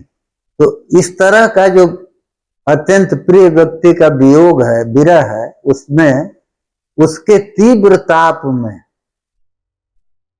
तीव्र ताप माने वो बहुत अधिक जो दुख है उससे पाप निकल गया। अधिक दुख है माने निरंतर भगवान उनके हृदय में है, उनकी भावना हो रही है। तो जब दोनों कैसे साथ रहेंगे, जहां राम तहाँ काम नहीं, जहां काम नहीं राम। तो भगवान का निरंतर स्मरण है। अरे हम आप 10 मिनट कीर्तन कर लें तो मन शांत होने लगता है। अब वो दिन रात चिंतन कर रही है, जब जगी हैं तो चिंतन वही हो रहा, तो वो पाप फिर उस शरीर में रहेगा। तो कहा कि पाप को तो इससे हटाया उन्होंने, और पुण्य जो शेष है तो उसको कहते हैं कि दुस्सह प्रेष्ठ विरह तीव्र ताप धुता शुभा, और प्रेम से उन्होंने जो भगवान का स्मरण किया तो उससे विरह में जो है वियोग का वो अनुभव कर रहे हैं। तो विरोधी बुद्धि है तो भी भगवान उनके भीतर है, और जब प्रेम से भगवान को पुकारते हैं तो उस स्नेह से भगवान की मूर्ति भीतर आती है। वो स्वरूप इतना अधिक प्रेम है कि वो भीतर उनका प्राकट्य सा होता है। तो उससे जो है प्रेम प्राप्ता च्युता श्लेष निर्वृत्या क्षीण मंगला, इतना प्रेम की सीमा है, इतना अधिक प्रेम है कि उनके हृदय में भगवान, अरे जोगी ध्यान करते हैं तो भगवान, यही उदाहरण दिया है, जैसे जोगी लोग ध्यान करते हैं तो उनके अंतःकरण में भगवान का प्राकट्य होता है। तो गोपियों का प्रेम इतना तीव्र है कि उनके मन में भगवान का प्राकट्य होता है। तो उससे हुआ क्या, अपने प्रिय को वो पा गए, मन में वो आ गए। तो उस समय क्या, वो समाधि की स्थिति है। तो योगी लोग समाधि में जाके जिस तत्व का अनुभव करते हैं तो वो प्रेम का वेग उनके हृदय में कृष्ण को लाता है। और अत्यंत प्रेम जहां है, जिसको सब कुछ छोड़ के केवल वो उनको चाहते हैं, तो उस प्रेम के वेग से जब भगवान भीतर आ गए तो कहते हैं सुखदेव जी कि प्रेम प्राप्ताच्युता श्लेष, तो भीतर स्वरूप है, वो आलिंगन करते हैं गोपियां। तो उसके आलिंगन से निर्वृत्या इतना आनंद होता है कि क्षीण मंगला, उससे संपूर्ण उनका पुण्य जो है वो खत्म हो। देखिए पुण्य खत्म होता है मतलब क्या है? पाप जो है वो भोग दुख से खत्म होता है, और पुण्य जो है वो सुख दे के खत्म होता है। दोनों को खत्म होना, तो उतना पुण्य तो हम लोग कर नहीं सकते जितना जितना माने आनंद, आनंद से जो है वो पुण्य क्षीण होगा। तो गोपियों को इतना आनंद आया जब स्मरण मात्र से प्रेम की डोर से भगवान उनके भीतर आए, तो और उन्होंने आए तो केवल हम लोग तो सुन के कल्पना कर रहे हैं ना, वो लिखा है कि उन्होंने आलिंगन किया अपना सबसे प्रिय व्यक्ति, अपना सबसे प्रिय जो प्रेमी है वो मिला है, तो आलिंगन किया। तो उस आलिंगन में वो भूल गई अपने को, देह गेह की विस्मृति होती है। तो उससे प्रेम प्राप्ताच्युताश्लेष निर्वृत्तिया, निर्वृत्ति मन आनंद, तो उस आनंद से मंगल सब जितने पुण्य है वो क्षीण हो गए, क्योंकि उस शरीर भगवत प्राप्ति से जो आनंद होता है तो भगवान की प्राप्ति ही है ना। तो दोनों चले गए, न पाप रहा न पुण्य रहा। तो उसके बाद कहते हैं सुखदेव जी, जहुर गुणमयम देहम, उन्होंने ये गुणमय शरीर जो है सत्वरजतम तीनों से बना हुआ जो हम लोगों का शरीर है वैसा ही शरीर गोपियों का भी है, लेकिन इस समय वो गुणमय शरीर को वो छोड़ चुके, उनका शरीर चिन्मय हो गया। तो उस शरीर में रास हुआ है, चिन्मय शरीर है। और ये गुणमय शरीर जो है यही शब्द वहां लिखा है, जहुर गुणमयम देहम, जहुर माने छोड़ दिया उन्होंने। तो गुणमय शरीर चला गया। लेकिन अब हम लोग तो जैसे वो भ्रम है ना कि गंगा जी कहाँ जा रहे हैं, गंगा जी तो है, अरे गंगा जी तो हर क्षण जा रहे हैं। जो अभी हम देखे, इधर सिर किए फिर देखे, तब तक वो जल जिसको देख के हम गंगा कह रहे थे वो चला गया, अब फिर दूसरा है जिसको देख रहे हैं वो भी चला गया। तो प्रतिक्षण वो बदल रहा। अच्छा, हमारा आपका शरीर भी प्रतिक्षण तो बदल रहा, जो अवस्था में कैसा था, बाल्यावस्था में कैसा था, अब कैसा है, तो बदल तो रहा है। तो भगवान के शरीर से, लेकिन ये बदल रहा है तब भी त्रिगुण का था, त्रिगुण का रहा, त्रिगुण का है और त्रिगुण का ही रहेगा। लेकिन गोपियों का शरीर, गोपियों ने जो है गुणमय शरीर को वो छोड़ दिया, छोड़ दिया लिखा है। तो माने क्या हुआ कि वो नूतन शरीर आया। यही जो हम आपसे कह रहे थे कि महापुरुषों के शरीर से स्पर्श होने पर, किसी उनके अंग से स्पर्श होने पर वो परिवर्तन हो जाता है। हम लोग तो देख के समझेंगे कि वही है, लेकिन वो है नहीं। एक माता जी हैं, माता जी ब्रह्मविद हैं, उनको हम तो बहुत अनुभूति किए हैं। तो एक बार हमसे कहें कि कुछ सुनाओ भागवत का, तो नैमिषारण्य में हम लोग थे तो हम सुना रहे थे, तो ऐसे उन्होंने किया अपने हाथ पर, इस शरीर में और रामकृष्ण के शरीर में कोई अंतर नहीं है, ये वचन। अब बताइए, हमसे वो झूठ बोलेंगे या हमको कुछ बता के उनको कुछ पाना था? हम 1 रुपया भी तो उनको नहीं दे रहे थे। तो बताना केवल इसलिए था, हम जन्म का प्रसंग सुना रहे थे तो भगवान के विग्रह का वर्णन कर रहे थे, तो उसी में उन्होंने वो अवसर था तो बता दिया कि ठीक है, तुम सोच रहे हो कि कैसा विग्रह होगा, क्या होगा, तो हाथ ऐसे ठोके, कहें कि इस विग्रह में और रामकृष्ण के विग्रह में कोई अंतर नहीं। क्यों अंतर नहीं है? वही गुणमय शरीर समाप्त हो चुका है। अब जो दिखाई दे रहा है वो चिन्मय शरीर है, गुणमय नहीं है। त्रिगुण का बना हुआ शरीर गया। तो गोपियों का ये दोनों से विरह के ताप से पाप चला गया और भगवान के आश्लेष से हृदय में जो प्राप्त हुए तो उनके आलिंगन से, आलिंगन वैसे तो होगा नहीं, भगवान की प्राप्ति होगी नहीं तो कई जन्मों का पुण्य इकट्ठा होगा तब न होगा। तो जैसे फल मिलने पर तो कर्म जो है वो समाप्त हो जाएगा ना। तो जितना पुण्य किया है उसका फल यही है कि भगवान का आश्लेष मिल गया, उनका दर्शन मिला भीतर, तो दोनों चले गए, पुण्य भी गया पाप भी गया, तो दोनों चला गया। तो वो गुणमय शरीर खत्म हुआ और उस समय उसके बाद रास का वर्णन है, तो उसके बाद रास होता। तो अब देखिए रास में तो आप जानते हैं कि ये एक जितनी गोपियां थी उतना शरीर उन्होंने बनाया था। तो वो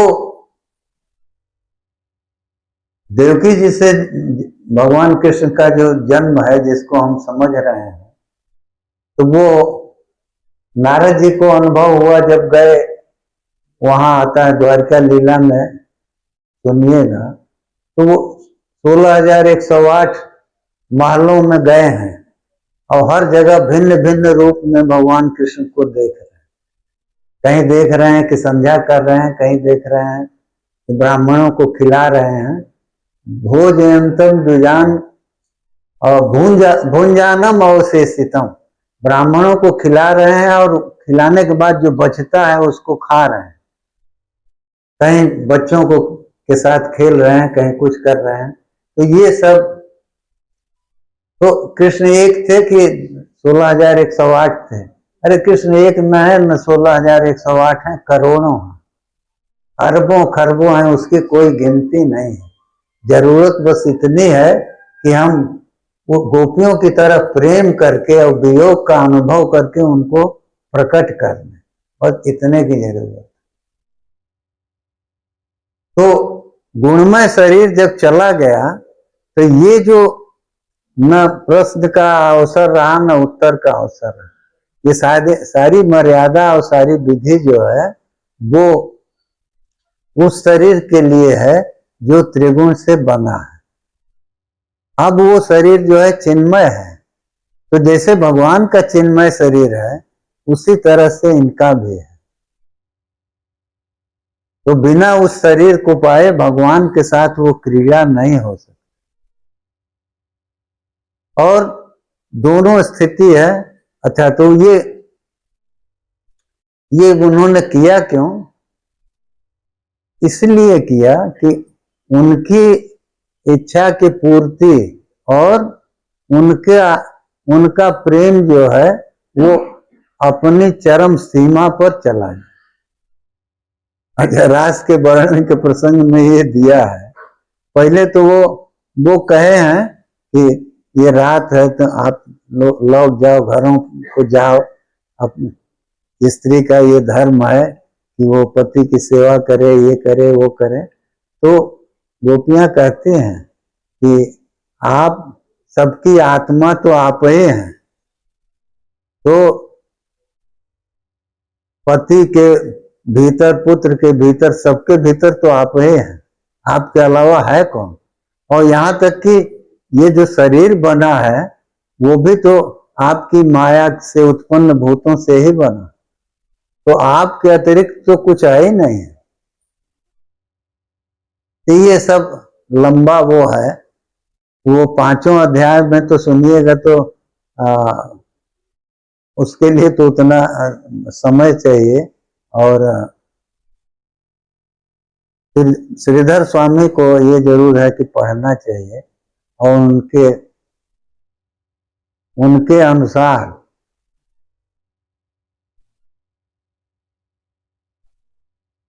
तो उसमें आया है कि गोपियां तो रात में यहाँ थी, रास क्रीड़ा चल रही थी, लेकिन उनका एक स्वरूप अपने जहाँ सो रहे हैं अपने घर में वहां है। उनके न पुत्र को मालूम हो रहा है कि माता नहीं है, न पति को मालूम हो रहा है कि पत्नी नहीं है। ये भगवान कृष्ण की माया से वो सब लोग नहीं जान पाए। अब बताइए ये क्या है, ये कौन करेगा? और जब रास कोई 1-2 मिनट नहीं, ब्रह्म मुहूर्त तक चला, भोर तक, और उसमें क्रीड़ा भी है। भगवान जैसे लुप्त हो जाते हैं, गायब हो गए, तीव्र वो विरह का अनुभव कराने के लिए फिर आते हैं। तो फिर एक एक इस गोपी के साथ एक उतना रूप बना के, तो लिखा है वहां, भागवतकार कहते हैं जथार्भ का स्व प्रतिबिंब बिंब, जैसे खूब ऐसे फर्श पर बच्चे को छोड़ दीजिए जहां उसकी परछाई फर्श में दिखाई देती है, तो बच्चा क्या करेगा? उसी को खिलौना उसी के साथ खेलेगा। तो भगवान रास इसी तरह से कर रहे थे कि वो सब तो उन्हीं का प्रतिरूप है, तो वो अपने प्रतिरूप के साथ अपने ही खेल रहे। ये दिया यथार्थ का स्व प्रतिबिंब बिंब। तो आप तो काम है, उनको कोई इच्छा तो है नहीं। हाँ, इनकी इच्छा के लिए उसमें एक वचन आया है। हालांकि वो परीक्षित राज को सुने हैं तो उन्होंने कहा है कि भगवान तो मर्यादा की स्थापना के लिए आए थे और वो उन्होंने ऐसा आचरण किया कि मर्यादा टूट गई। तो वो कहे हैं, सुखदेव जी ने कहा कि देखो ये इस तरह का आचरण मनुष्य को स्वप्न में भी नहीं करना चाहिए, लेकिन वो किस कारण से किए ये जानने का प्रयास करना चाहिए। और जो कौन सी परिस्थिति थी, जैसे हमने आपको बताया ना, अब उसको किसी को भी भगवत प्राप्ति, लिखा है गीता में ही, ज्ञान मुत्पद्यते पुंसाम क्षयात् पापस्य कर्मणा। ज्ञान तब तक नहीं होता जब तक कि पाप क्षीण न हो जाए। तो ज्ञान माने भगवान की प्राप्ति, तो भगवान की प्राप्ति ही तो थी। अब अलग बात है कि हम उनको मनुष्य मान रहे हैं, ये सारी समस्या यही है। तो जब पाप रहेगा तब तक प्राप्ति नहीं होगी, और प्राप्त नहीं है ये उन्होंने बता दिया कि तीव्र विरह के अनुभूति से उनका पूरा पाप चला गया, और पहले भावना करती थी तो हमेशा करती रही, और इस समय जो है जब वो ध्वनि उनकी मुरली की सुनी है, कान में आया है, वो चली है, तो वो भावना अत्यंत तीव्र हो गई। तो इसीलिए दिया है कि वो भावना तीव्र हुई तो धारणा जो है वो ध्यान में बदल गई। योग के अंग है ना, जम नियम आसन प्राणायाम, जब नियम आसन प्राणायाम प्रत्याहार, धारणा ध्यान और समाधि। तो धारणा तो थी पहले से, मन हमेशा कृष्ण में था।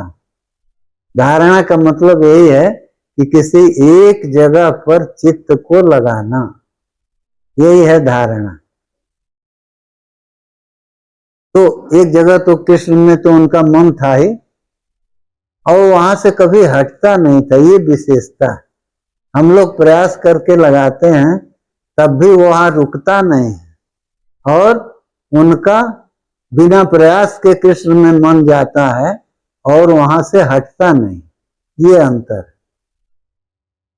तो वो स्थिति तो पहले से थी। अब जब ये अनुकूल वातावरण है ना, पूर्णिमा है और ध्वनि उनको बंसी की सुनाई दी, तो ये बंसी क्या है? मुरली है। मुर नाम का राक्षस था, इसीलिए भगवान को मुरारी कहते हैं।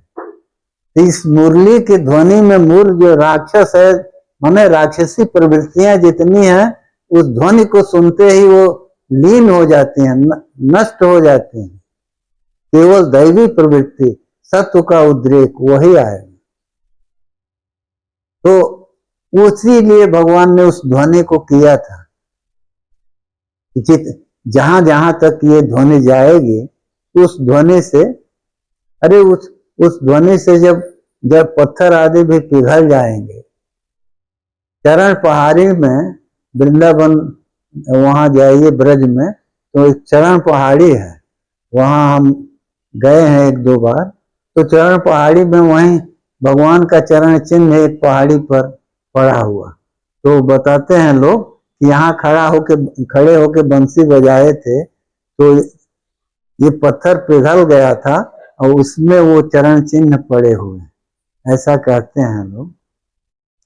खैर, वो बनाया हुआ तो नहीं है कि किसी उससे काट के बनाया गया हो, वो अभी भी होगा। हम तो बहुत पहले देखे थे, 86-88 के करीब उधर गए थे।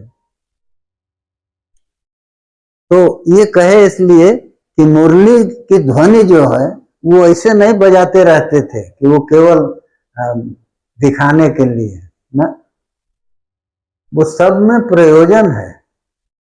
अरे महापुरुष इस समय जो शरीर में हैं, उनमें उनकी कोई वाणी जो है निरर्थक नहीं होती। वो हंस के भी बोलते हैं तो उसमें कुछ न कुछ प्रयोजन रहता है। नजदीक रह के उसको अनुभव करने का प्रयास तो करिए। ऐसे लोग अभी भी हैं और हमेशा रहते हैं। तो मुरली वो बजाते थे कि राक्षसी प्रवृत्ति तो सबके भीतर है, सुमत कुमत सबके मन रहे, नाथ पुराण वेद अस कहें। तो सबके मन में रह रहे हैं, तो वो भगवान से मिलने के लायक कैसे होंगे जब वो प्रवृत्ति नष्ट होगी। और पुण्य जो आनंद देने वाला है वो भोग से क्षीण होगा, तो दोनों उससे होगा। वो प्रवृत्ति जो दुष्प्रवृत्ति जिसको हम कहते हैं, वो नष्ट होगी। मूर नाम का राक्षस जो है उसमें लीन हो जाए और प्रेम का उद्रेक होगा। तो उससे धीरे धीरे धीरे धीरे भगवान से मिलने की योग्यता होगी। तो वो हमेशा बजाते रहते थे, क्यों कि उनका लक्ष्य तो केवल एक ही है। हमारे आपके मित्र हैं ना, इस शरीर में रहते हैं, तो हमेशा तो वहां अव्यक्त रूप में है, अव्यक्त रूप में जो है यहाँ व्यक्त रूप में दिखाई दे रहे हैं। तो व्यक्त होंगे तभी उनसे कार्य होगा, मुरली बजेगी वहीं तभी। इसीलिए वो मुरली को बजाते थे। और उस ब्रज में वहां देखिए कहीं चक्र का नाम नहीं आता, उसकी जरूरत नहीं है। दोनों काम तो मुरली खुद कर रही है। चक्र भी हाथ में आके काम करेंगे और मुरली तो दोनों हाथों में है। तो दोनों हाथों में है तो वो अपना काम कर रही है और उसी की जरूरत है। बालक कृष्ण को राक्षसों का या किसी का वध करना हो तो उसके लिए किसी हथियार की जरूरत नहीं है। देखिए बाल लीला में कहीं भी चक्र का स्मरण नहीं करते ना, जितना कर रहे थे उसी में लोगों को आश्चर्य हो रहा था। तो फिर चक्र को बुलाते तो वो आनंद खत्म हो जाता ना, तो फिर लोगों को वो वैधि भक्ति आने लगती। तो ये जो प्रेम पूर्ण भक्ति है, इसमें भगवान का प्राकट्य होता है। वैधि भक्ति में तो देरी लगती। वैधि भक्ति माने विधि से स्नान करके तब भोग लगाओ, स्नान करके तब हाथ धो के तब आचमन का। अरे कर्मा बाई की खिचड़ी तो आई है, वो भोग लगती है आज भी जगन्नाथ जी को। तो वो कर्मा बाई की खिचड़ी तो हम नहीं लगाएंगे ना, इसलिए कि हमारे भीतर वैदिक भक्ति है। हम सोचते हैं कि नहीं ऐसा करके स्नान करके ये करके तब ये करना चाहिए। तो वो कर्माबाई की भक्ति जो है प्रेम प्रधान भक्ति थी, तो वो बच्चे को भूखा नहीं रख सकते थे, तो बाल रूप की उपासना थी, भोर में ही भोग लगा देते थे। बंसी वाले बाबा थे ब्रज में, अभी गए हैं 10 साल हुआ होगा, तो शाम का बनाया है वो रखवाते थे, हम देखते थे। सुबह वो ठाकुर जी को भोग लग जाए सवेरे ही, और तो ये भक्तों की लीला अपार है, भगवान की लीला अपार नहीं है। भक्त भी अब ये आप कहिए कि ये नहीं ठीक है, अरे ठीक नहीं है आपके लिए, उनके लिए जब ठीक है तभी तो ग्रहण कर रहे हैं। आप उनको 10 बजे भोग लगाइए, क्योंकि आप समझते हैं कि वो बड़े हैं। जो छोटा समझ रहा है, बालक समझ रहा है, वो तो सवेरे उठते ही बिना नहाए भोग तो लगाएगा, उसके बाद नहाए वहाएगा, क्या बिगड़ता है। अरे कितना हो नहाइए, कुछ भी करिए, भगवान के स्मरण के बिना इस शरीर को शुद्ध होना नहीं, तो शरीर शुद्ध होगा नहीं। अब मन जो आत्मा जो है वो कभी मलिन होगा नहीं, दोनों अपनी जगह पर। अत्यंत मलिनो देह देही चात्यंत निर्मला, ब्रह्मचारी जी महाराज कहा करते हैं। देह अत्यंत मलिन है, कुछ भी प्रयास करिए उसको शुद्ध नहीं होना। इसीलिए योग सूत्र में कहा है, काय माधे शौचत्वात् पंडिता ही अशुचिम विदुः। शरीर में जो है शौच का, पवित्रता का आधान किया जाए। जब कभी पूजा करिए तो पंडित जी क्या कहते हैं, अपवित्र पवित्रो व सर्वावस्थांगतो पिवा जस्मरेत पुंडरीकाक्षम स बाह्याभ्यंतर शुचि। तो दोनों जरूरी है। पुंडरीकाक्ष के स्मरण से, भगवान विष्णु के स्मरण से भीतर का मन भी शुद्ध हो जाएगा और शरीर भी शुद्ध हो जाएगा, क्योंकि मन इसी शरीर के भीतर है। तो भगवान अगर मन में आ गए एक आध सेकेंड के लिए भी, तो उस मन से जुड़ा हुआ जो ये तन है ये भी पवित्र हो जाएगा। ये मान लिया गया, उसके बाद आप पूजा करते हैं। तो प्रेम से भगवान को अर्पित भक्त करता है जो कुछ चाहे वो, और प्रेम जो है वो बिना किसी भोग लगाए भी, प्रेम की जो पराकाष्ठा है, गोपियां कोई पूजा नहीं करती, कृष्ण को कभी धूप दीप थोड़े दिखाए ना। अरे इस वैधि भक्ति में जो है ये सब आएगा, ये तो अपने प्रेमी से दूर करता जाता, वहां तो कुछ नहीं है, अत्यंत तीव्र स्मरण। तो देखिए ये सारा प्रयास जो हम लोग करते हैं, वो करते हैं कि भगवान की स्मृति हो हमें।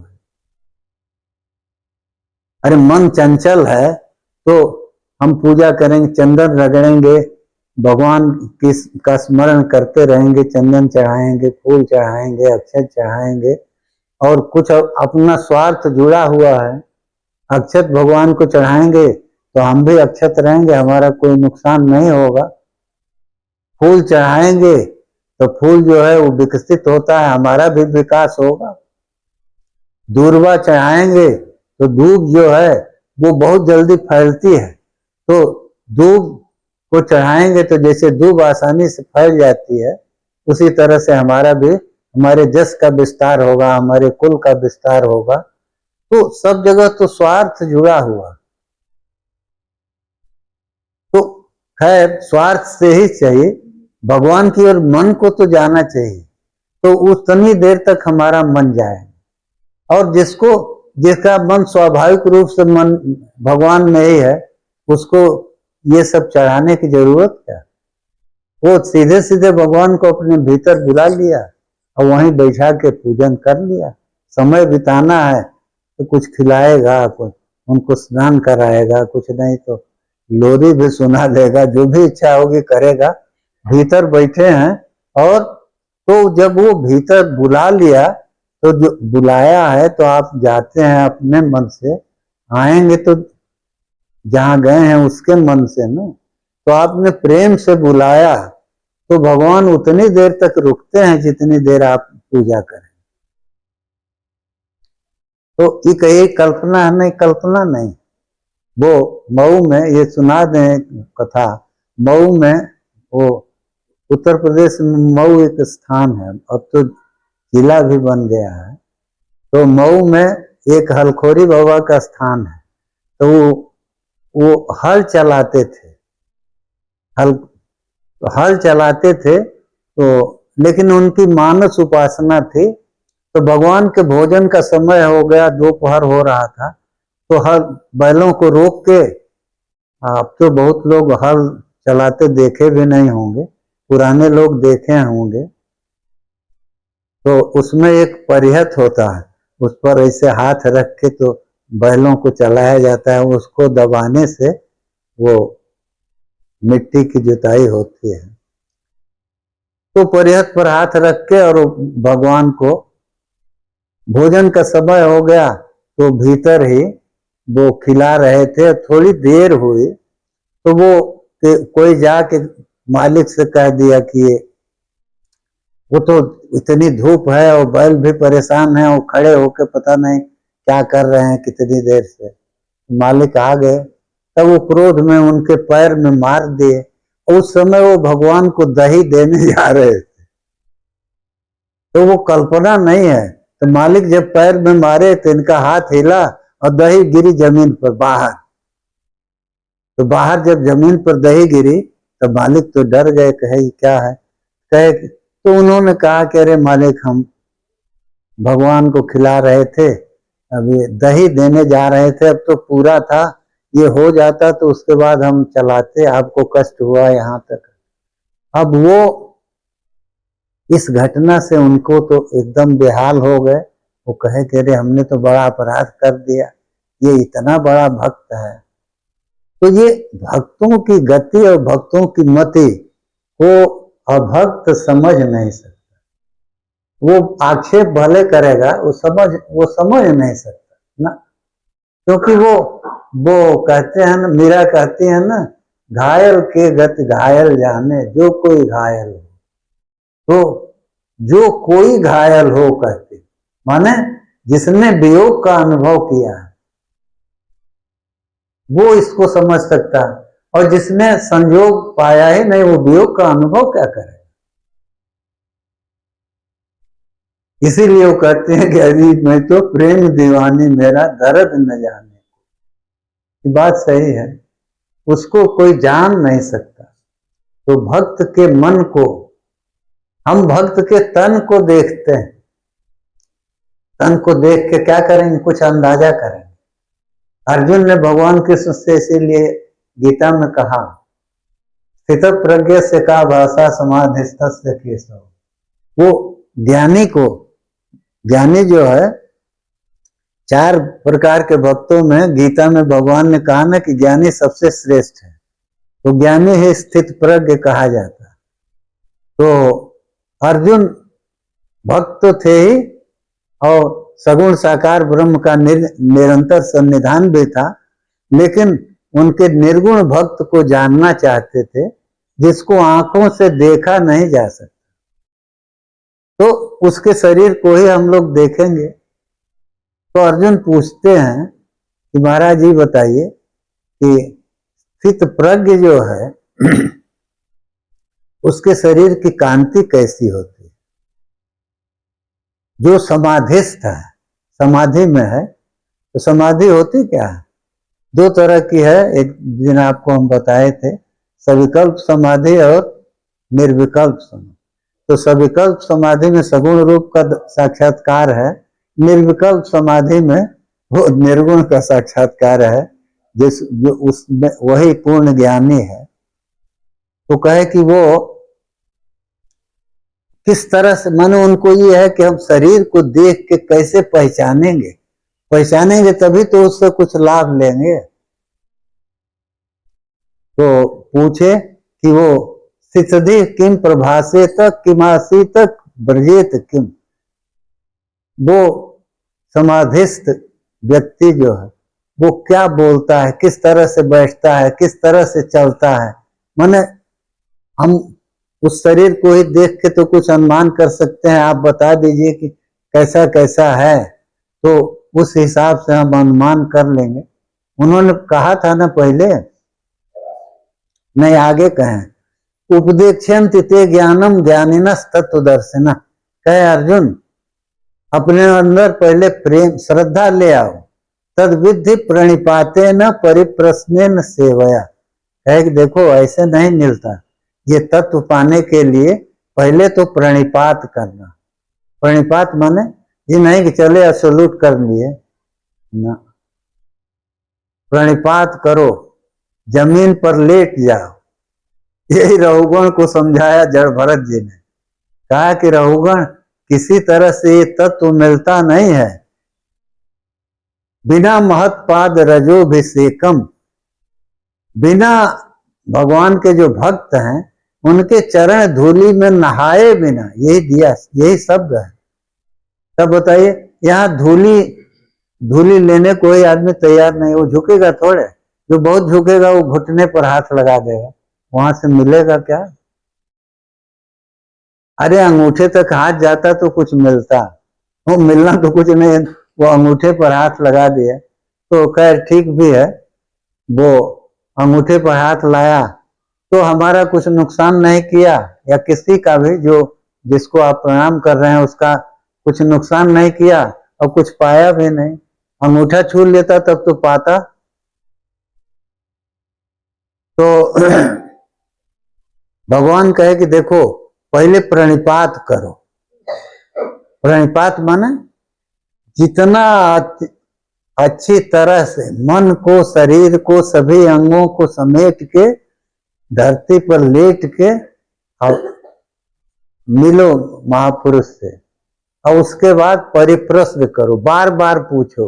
ये नहीं सोचोगे कि एक बार पूछ दिए बता देंगे, बार बार पूछो। गोस्वामी जी ने यही कहा ना, गूढ़ तत्व न संत दुराव आरत अधिकारी जो पाओ। गूढ़ तत्व को भी, तो गूढ़ कौन है? वही परमात्मा। उपनिषद कहती है, ये सर्वेषु भूतेषु गूढ़ोत्मा न प्रकाशते। वो गूढ़ आत्मा है, एकदम छिपा हुआ, तो वो प्रकाशित नहीं होता। 7 आवरण के भीतर एक तो पर्दा लग जाता है तो भगवान दिखाई नहीं देते, 7 पर्दा लगा हुआ, कहां से दिखाई देंगे? तो इसलिए कहे कि तुम प्रणिपात करो, उसके बाद बार बार पूछो। उसके बाद जब वो समझ लेंगे कि तुम आर्त हो, बार बार पूछने से मालूम होगा ना कि नहीं इसको जरूरत है, और नहीं गरुड़ जी की तरह मिल जाए मार्ग में, वहीं पूछ लिए। तो काकभूषण ने कहा ना कि मिले गरुड़ मार्ग मोहे कौन भांति उपदेशों तो है। गरुड़ आप मिल तो गए हमको रास्ते में, तो अब यहाँ हम कौन सा उपदेश आपको करें? मतलब वही है कि श्रद्धा से आइए, बैठिए, तो धीरे धीरे सत्संग में तो प्राप्ति होगी। और उसके बाद कहे सेवा, केवल प्रणाम से नहीं होगा और केवल बार बार पूछने से नहीं होगा, सेवा करो। सेवा कैसे करेगा? जो झुकना नहीं जानता, जिसके पास रुकने का समय नहीं है, जो घुटने के नीचे हाथ को ले नहीं जा सकता, वो कौन सी सेवा करेगा? तो जब नहीं करेगा तो नहीं कुछ पाएगा। इसीलिए कहे कि देखो इतना करो, प्रणाम करो, उसकी विधि बतला दिया। उसके बाद कहे कि बार बार पूछो और उसके बाद सेवा करो। तो सेवा कैसे होगी? जब पास में जो रहेगा वही ना सेवा करेगा। तो सेवा करो तब तुमको ये तत्व मिलेगा। सेवा की जरूरत क्यों पड़ती है? सेवा से बहुत सी चीजें बिना बताए आ जाती। कैसे रहना चाहिए, कैसे खाना चाहिए, कैसे बोलना चाहिए, कैसे किसके साथ व्यवहार करना चाहिए, तो ये बहुत कुछ चीजें तो बिना बताए आ जाते हैं, और बाकी जो कुछ वो है वो वाणी से मिल जाता। इसीलिए लिखा है कि ब्रह्म जो है या भगवान जो है वो गुरु के मुंह में है। गुरु भक्त स्थितम ब्रह्म प्राप्यते तत्,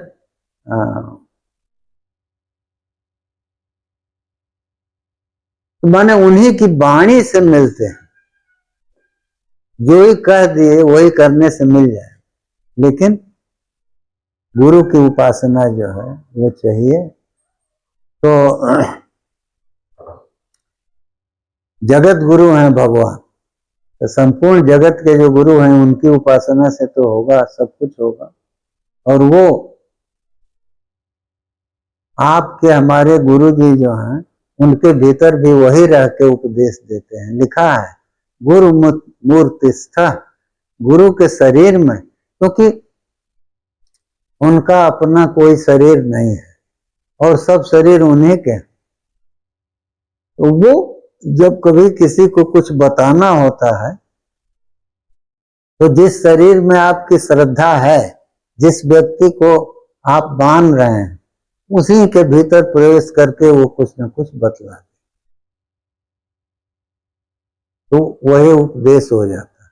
इसीलिए लिखा है समता सदानुगंतव्य यद्यपि उपदिशन्तिनो, संत सज्जन भगवत भक्त वो उनके पास हमेशा जाना चाहिए। तो कोई कहेगा कि अरे हम तो जाते हैं तो कोई उपदेश तो वो नहीं देते, ऐसा नहीं है। उपदेश अनधिकारी को नहीं होता, उपदेश के लिए अधिकारिता चाहिए, माने उपदेश के वो योग्य है। आजकल तो प्रश्न बहुत लोग करते हैं, लेकिन वो केवल समय बिताने के लिए, मनोरंजन के लिए प्रश्न करते रहते। उनको न जिज्ञासा है, न भगवान से प्रेम है, न उधर जाना। हाँ, कुछ प्रयोजन ये जरूर है, जब वो आपसे सत्संग कर लिए, किसी महापुरुष के यहाँ से जाके कुछ पूछ लिए, तो 10 आदमी से कहेंगे जरूर, अरे हमने उनसे ये पूछा था, वो उसमें रुक गए और ये हुआ। ये सब कहने के लिए वो संवाद नहीं करते, विवाद के लिए पृष्ठभूमि तैयार करते। तो उससे तो नहीं होगा, संवाद से होगा। और विवाद को तो मन से भी निकालना पड़े। अरे आप जिससे की परीक्षा ले रहे हैं, इसका मतलब उस पर विश्वास नहीं है। तो विश्वास नहीं है तब उसकी बातों को आप मानेंगे नहीं। तो सबसे बड़ा संकट तो यही है। अब बिना विश्वास किए कुछ मिलना नहीं है, इसलिए कि बिना विश्वास के आप चलेंगे नहीं, और चलेंगे नहीं तो कुछ मिलेगा नहीं। ठीक है, अब रुकेंगे यहीं। अब शाम को फिर कुछ चर्चा करेंगे। श्री कृष्ण गोविंद हरे मुरारे, हे नाथ नारायण वासुदेव। श्री कृष्ण गोविंद हरे मुरारे, हे नाथ नारायण वासुदेव।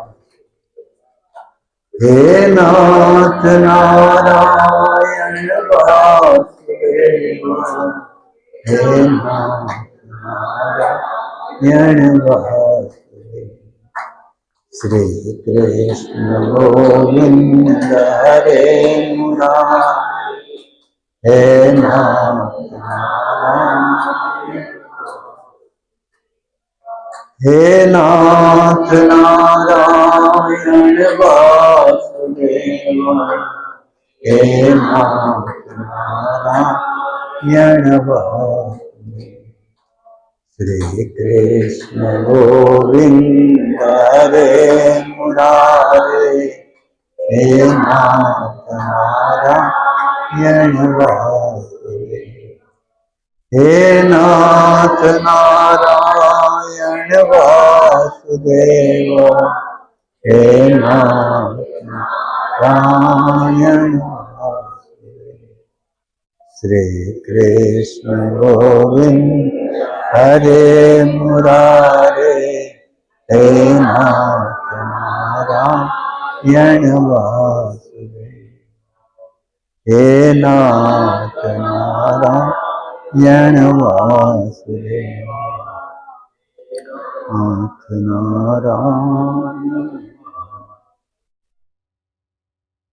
लिखा है कि भगवान के नाम का कीर्तन करने से वो आहूत युकेशे सुदर्शनम जाति चेतस, जैसे किसी को बाल पकड़ के खींच लिया जाए, उसी तरह से नाम के बल पर भगवान खींच के हृदय में आ जाते हैं। इसीलिए कीर्तन करना चाहिए।